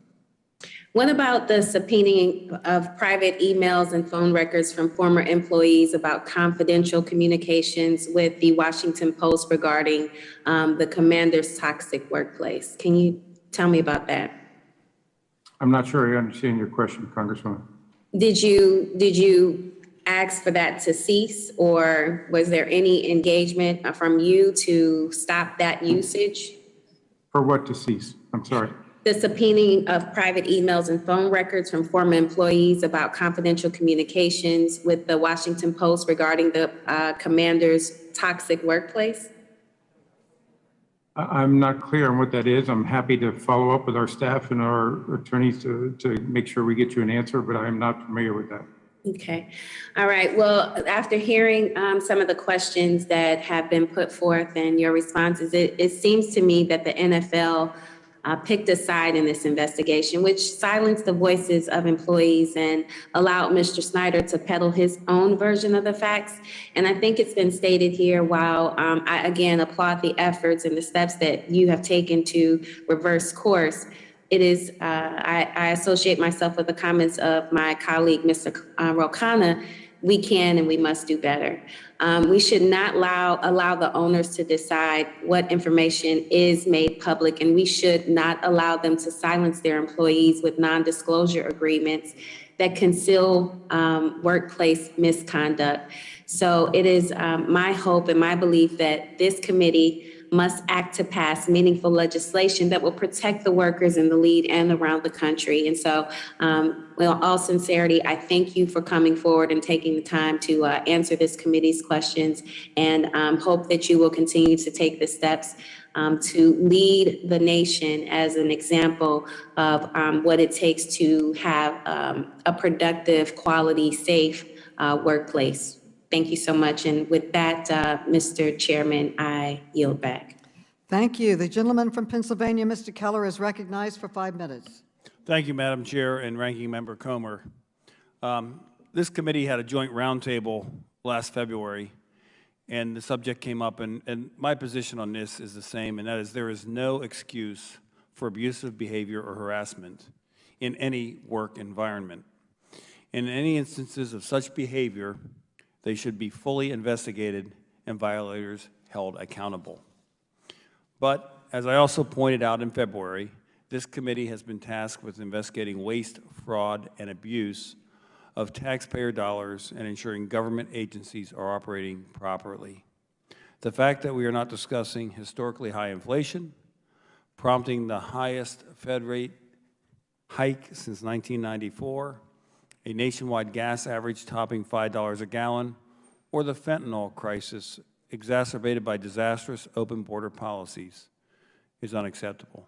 Instead, we are now conducting congressional oversight over a private organization already undergoing an investigation. Madam Chair, this committee must refocus efforts on the most pressing issues affecting the American people, not duplicative ongoing efforts to investigate misconduct. My question, Mr. Goodell, what steps has the NFL taken to promote safe working environment for its employees? We've made a number of steps going back several years. One, and I mentioned some of this, but annual training that's required across all personnel, from clubs to league officials, employees, including players, owners, commissioners. We've had sexual harassment training also. We continue to do that on an annual basis, which is also required. So we continue to put this front and center. I've had several conversations with our clubs about the importance of maintaining professional workplaces, that it's their responsibility. So I think the steps that have been made clearly have had an impact. But again, we're not perfect, but we want to make sure that our employees feel safe and they have a place where, if they have, and I should have mentioned one other thing, is mandatory hotlines. We at the league have had a mandatory hotline for people to confidentially raise any issues that they think are important. And we also have required that of all our 32 clubs. So I think steps to make it easier for people to report if there are violations or alleged violations, and most importantly for us to follow up responsibly, have been welcome and needed, and are the important steps that need to be taken to keep a workplace safe and productive. Okay. The commanders are required to submit semi-annual reporting assessments to the NFL through July 31st of 2023. What sort of metrics does the team report, and do these metrics provide an accurate picture of the commander's workplace culture? They actually don't give it to us. It's put in a report. It's actually gathered by an independent firm, Vestry Light. They go in, they meet with employees, they meet with the executives as well as HR, and anybody they wish. They have full access. The report that we saw in February that was shared with all of you indicated a substantial transformation in the organization. Many of those that were in the organization said that it's a major change and a positive change, and something where they feel that they're in an organization that they're proud of, and they think that the policies that have been implemented by the commanders and the executives all the way up to the ownership are productive and helpful. So they're doing everything that's been put in place by the NFL to create a culture that would be an acceptable workplace environment. They're Yes, meeting. I think They're meeting. They're clearly. They're meeting They clearly have. their goals. I'm sorry. Go ahead. They're meeting their goals, I guess, is my question, and the things that they've been asked to do. I think this work is something that is, you never achieve the goal line. I think you have to continue to work on this. But I think the steps that have been taken, the recommendations made by Beth Wilkinson that were implemented by the commanders, the executives and the ownership have taken this seriously and made significant changes to their organization. There will be more work to do. We all have more work to do. Yeah, but I guess the point is everything they've been steps. asked to comply with, they've been complying with, as they should, okay? But they've been doing that. That is correct. That's correct. The That is commanders have been fined $10 million following an initial investigation into the matter last year, among other penalties.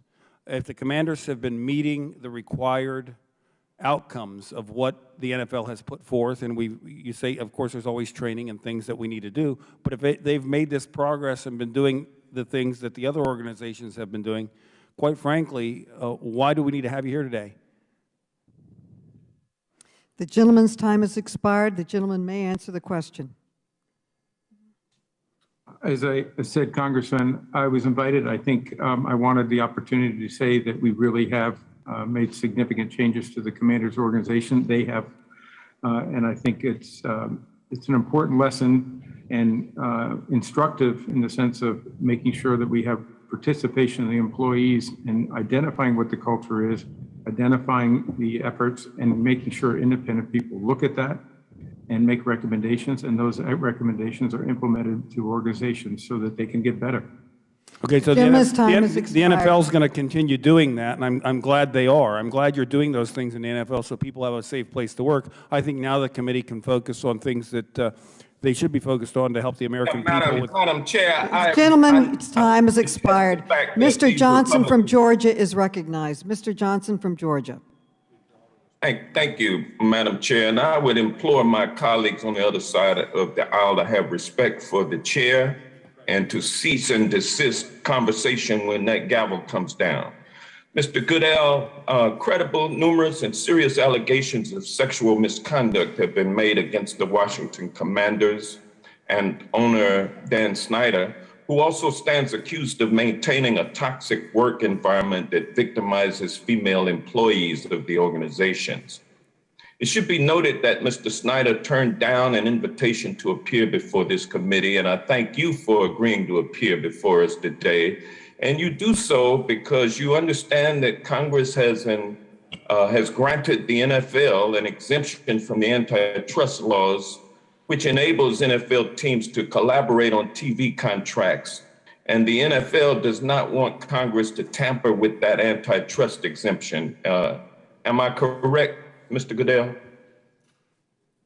Well, we do. I'm here because I feel it's our responsibility to do that. And well, you would never refuse a request by the committee to come to testify before the committee because you're concerned about what Congress can do about the NFL's antitrust exemption. Isn't that correct?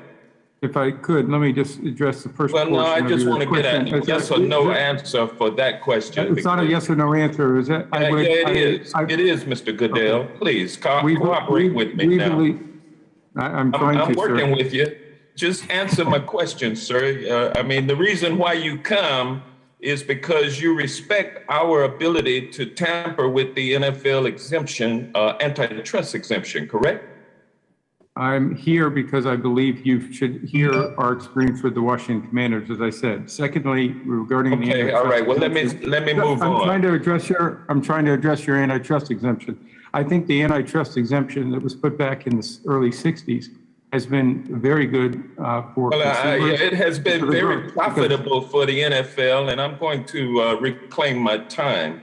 The findings of the NFL's investigation into allegations of sexual harassment by Dan Snyder and the Commanders organization remains secret, and Mr. Snyder himself has not been held accountable by the NFL. Additionally, the NFL has entered into an agreement with Dan Snyder, which prevents the findings of the internal investigation from coming to light. Every step of the way, the NFL appears to have been part of a cover-up that has resulted in credible allegations of the maintenance of a culture of sexual harassment at the Washington Commanders being swept under the rug. Meanwhile, for all we know, women working for the Washington Commanders are still being subjected to a hostile workplace environment while the NFL has stood by Dan Snyder. Statements that the NFL has held Dan Snyder accountable are impossible to verify because of your unwillingness to reveal the findings of the internal investigation.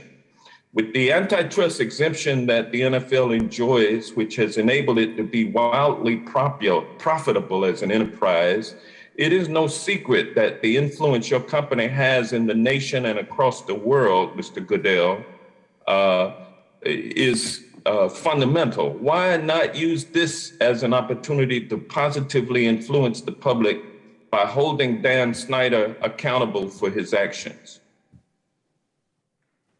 Well, we believe we have held him accountable. As we said, we had an independent investigation. In what way have you held him accountable? He was fined over $10 million. He stepped away from the organization now for a year. He's required as so the investigation then has been completed. If it has resulted in a fine, why haven't those results been released to the public? We released a summary report, which as I Why not stated, the full report? Because there is no full written report. Why not? We had an oral report. Why has there not been a full written report rendered on this very important issue? There was a 5-page report that not only talked about our findings in a summary form, that talked about the toxic organization and the facts that we needed to implement new policies and procedures there. We put those recommendations from the independent investigator, Beth Wilkinson, and they implemented and adopted each of those 10 recommendations. A 5-page report, Mr. Goodell. The gentleman's time has expired. The gentleman's time has expired. We now call upon Mr. Gibbs from Ohio. You're now recognized, Mr. Gibbs, for 5 minutes.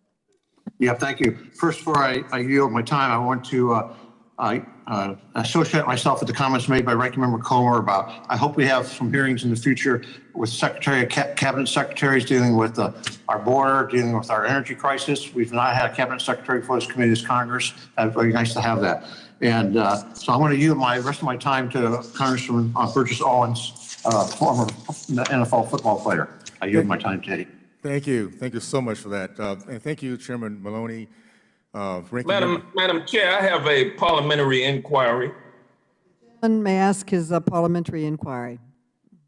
Yes, is it proper for a congressman or congressperson who does not serve on a committee but has been waived onto the committee to participate in the questioning of a witness without any further proceedings? He's been waived on the committee, and yes, you can have a member on the committee yield their time to a waived-on committee member. Thank you, and I yield back. And Chairwoman, Mr. Owens, you're now recognized. Thank you. Can I also reclaim the time just taken a few minutes from me, please? Yes, you can. Thank you so much. I want to thank again Chairwoman Maloney, Ranking Member Comer, and members of the committee for holding this hearing and especially for allowing me to participate. I'd like to thank Commissioner Goodell for coming to the committee today. It's been a long dream of mine to ask the Commissioner some questions, and I'm going to take a little different tack, something I'm very, very concerned about with NFL. The term racism is thrown around today with alarming and casual frequency. For example, according to Newsweek, requiring black individuals to get an ID to vote is racist.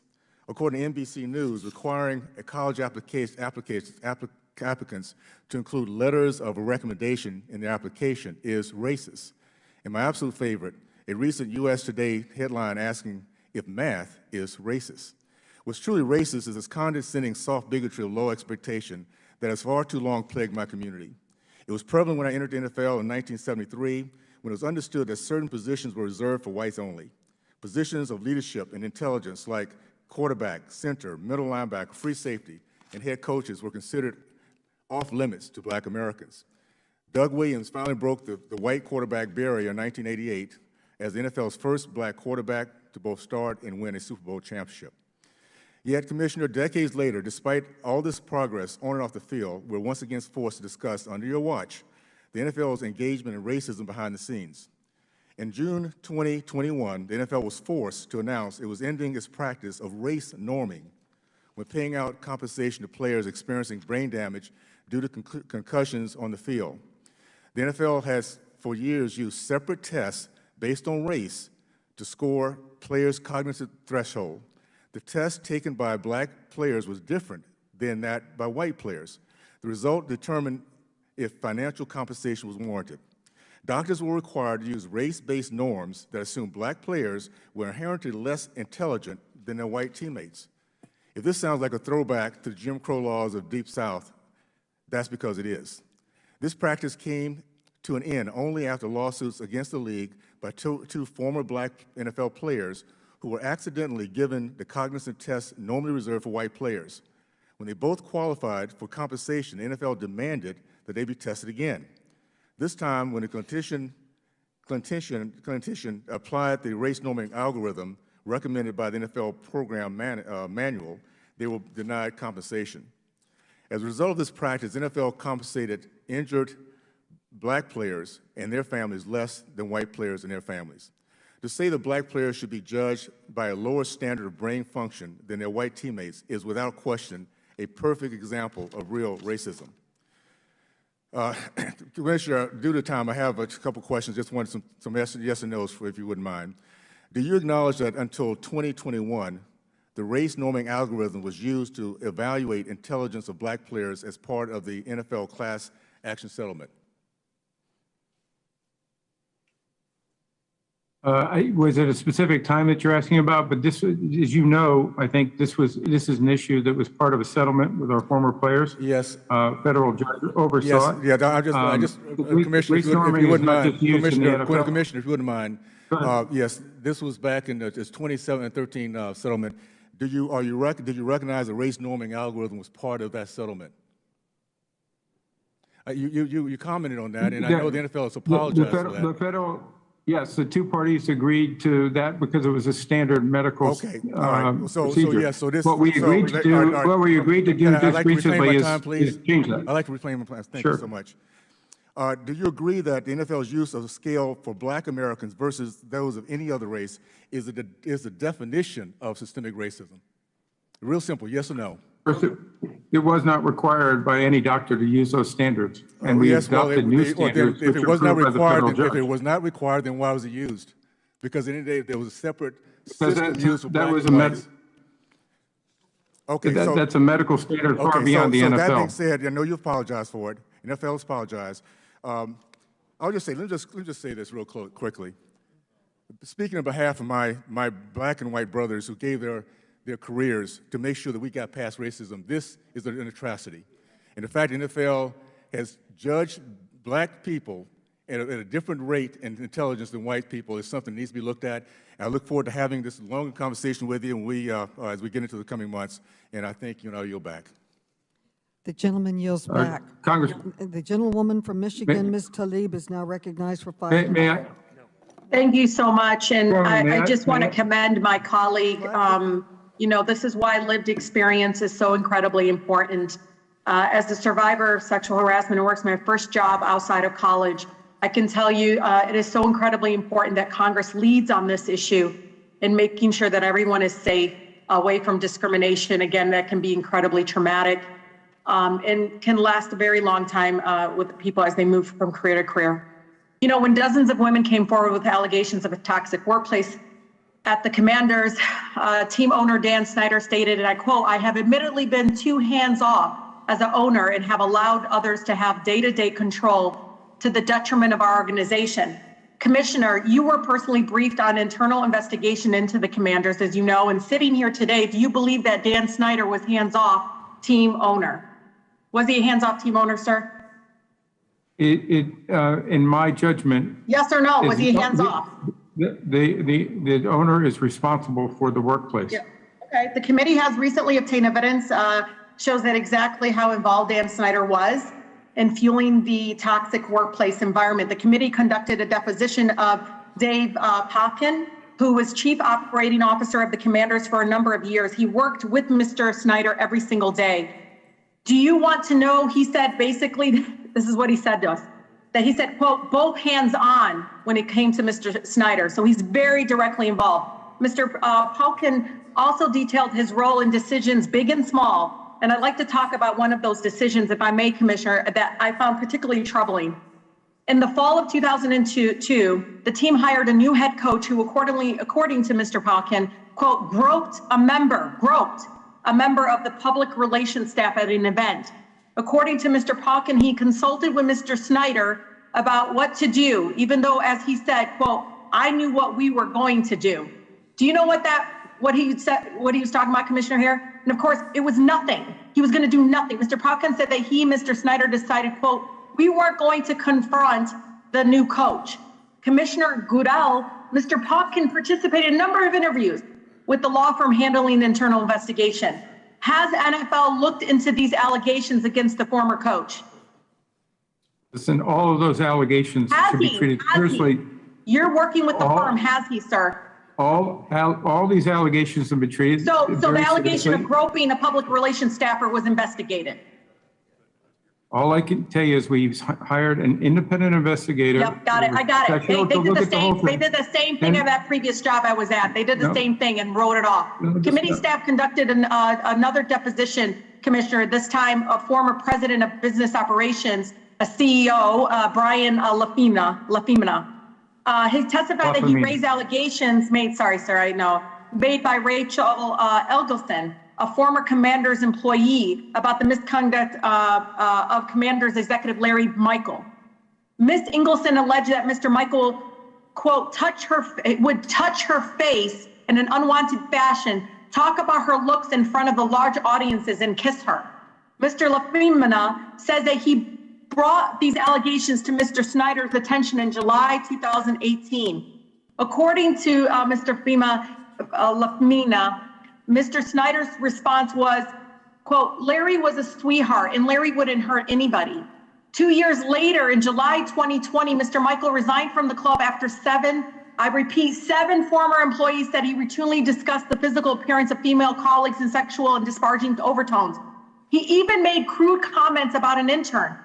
Take a listen to what he said, Commissioner, if we can play the audio, please. Up the OTAs in this edition of Redskins Nation right after this. Way to go, buddy. Thanks, man. I couldn't tell if you wanted me to go longer or shorter or what. I do think our intern is looking better every day. I do think our intern is a little blonde there talking to Ace. Is it blonde and black? Yeah. Yeah. The hell of an outfit in the middle of June. She's looking freaking pretty good. I don't know what the fuck's going on there. 240. Unbelievable, so disgusting. Mr. Snyder wasn't hands off. He simply turned a blind eye to the conduct he didn't want us all to see, right? This is all too common in an American workplace. Commissioner Goodell, is this acceptable way to run a team? That example you just showed me is not acceptable. And it could have been your daughter, sir. It could have, I mean, it literally is disgusting. I completely agree with that. Would you commit to doing more? I mean, right now you keep saying you did everything possible. You're studying, you have to do more. Yes or no, are you willing to do more? Yes, of course I'm willing to do more. I never said that we were going to stop. I actually said the opposite. But we you will have the continue. authority to recommend that Dan Snyder be removed as a team owner. Okay, You can recommend the gentlelady's that Dan Snyder be time removed has as a team owner. expired. The gentleman may answer her question. Your time has expired. You may answer her question. Should Dan Snyder be removed? I think I'm good. Remove him. Will you remove him? I don't have the authority to remove him, Congresswoman. Okay. The time has expired. The gentleman from Texas, Mr. Sessions, is recognized for 5 minutes, and votes have been called. Okay. Madam Chairman, thank you very much. I appreciate you and Mr. Comer trying to work together. Commissioner, I want to thank you for taking time to be with us today. I think you've heard that Congress is sometimes assertive about some of the ideas that we have, but I thank you for taking your time to be here. I think answering questions that dealt with someone else's behavior, also your own, because as commissioner, you have a responsibility for the league. I want to thank you for trying to work with people across the spectrum, athletes, coaches, fans, television networks, owners, and to tell you that I think that from my perspective, and I have been a football fan for many, many years. Jerry Jones is a very close and dear friend of mine, and I've watched Mr. Jones and the Cowboys, as well as almost every other league in the team in the league, to be able to work through athletes' circumstances and things that happen. I think you've done an outstanding job, and I think that it said volumes to me about the changes that have been made within the Commander organization. I think that we're all entitled to make mistakes, and I think we're entitled to try and make up for it. I think it says volumes that you as Commissioner will lead the effort to have conversation, not just with owners, but really the teams that are involved about that which you believe would be in the best interest of the league, because that is really what your job is. But Commissioner, I want to say this to you. I think it's also important that we here in Congress recognize we're not perfect either. And we do things that can be seen in ways that are not always the same way everybody in Congress would want. But I have watched in this town over the last few years about an attack against Dan Snyder, an attack at the former Redskin organization because of the name that was selected many, many, many years ago, and a team and a name that became influential across the country in a positive fashion. Positive fashion, not just with perhaps African-American athletes, but other athletes who chose to come and play here. But, Mr. Commissioner, I want you to know that this organization here in Congress makes mistakes also. And sometimes those mistakes are letting us get ahead of a professional conversation that we need to have with a conversation that is perhaps political.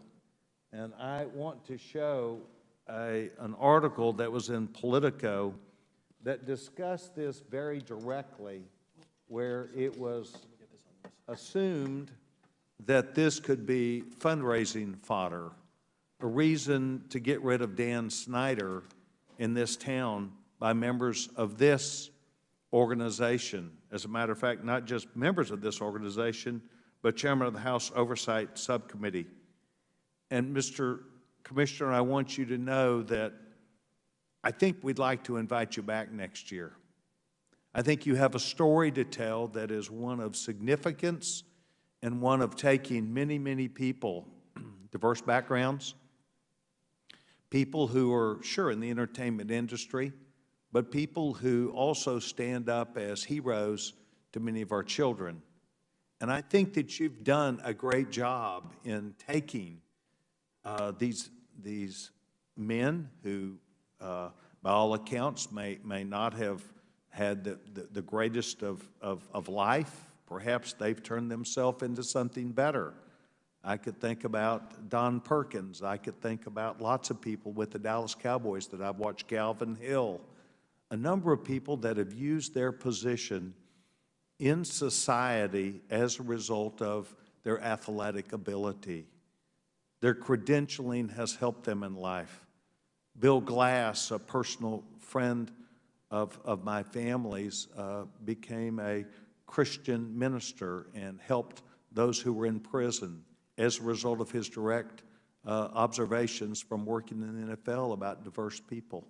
So I think that there's a great story to tell, and none of us are perfect. The gentleman's time has expired. But we do represent the gentleman's time has ideas, and I expired. hope that you'll accept our The gentleman's chance to come time back. has expired. I yield back my time and thank the gentlewoman. The gentlelady from California, Jackie Spear, is recognized for 5 minutes.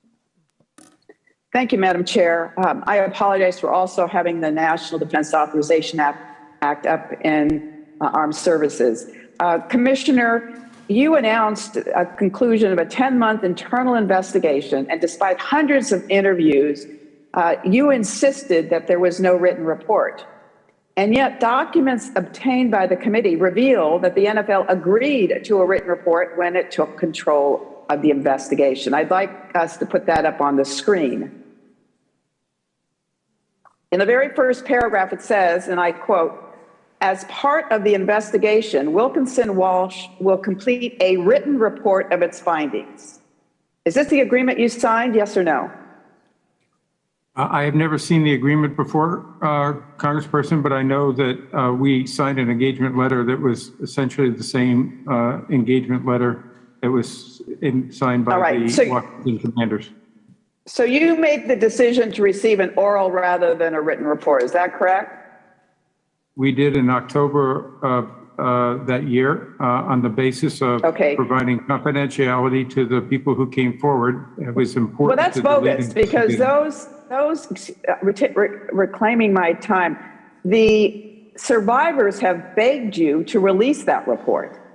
It is the commanders, it's Dan Snyder, that had PIs hired to intimidate them and show up at their doorsteps. So the question is, were you ever aware of a written report, or were you ever aware of a PowerPoint presentation? Yes or no?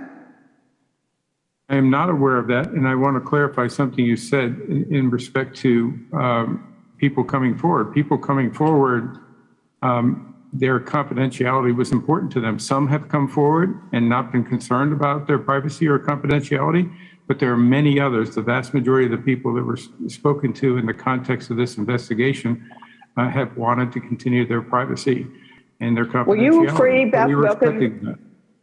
Will you free Beth Wilkinson to be able to speak freely about the findings from her internal investigation with this committee? As we've said many times before in the context of this, the details in the investigation of Beth Wilkinson are privileged. We're going to protect the confidentiality and privacy. We're asking you whether or not. Okay, let me ask you this then.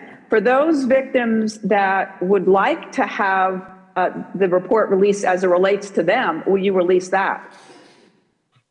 We couldn't do that and protect the confidentiality. That's a issue of. That's not true. You could.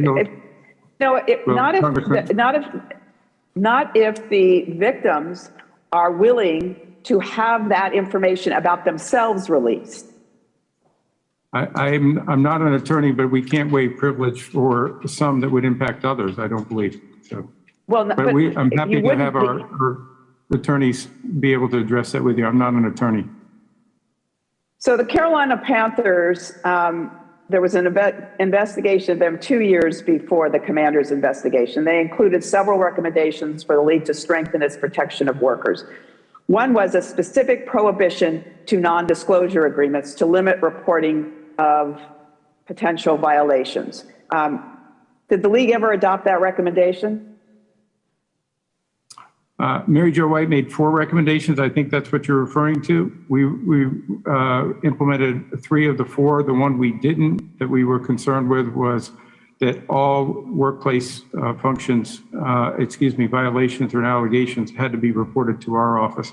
We don't think we were situated to be able to handle all that, but obviously that's something that the individual clubs are going to have to be able to address their own workplace. Would you? If there's a violation of law or personal conduct policy, that will be reported. All right, reclaiming my time. Would you put in place a prohibition that non-disclosure agreements cannot be used by the various organizations under the NFL? Well, I think this is similar to what the chairwoman mentioned in your legislation. And we said that we are operating on the basis that non-disclosure agreements cannot prevent a witness from coming forward and sharing the information with us.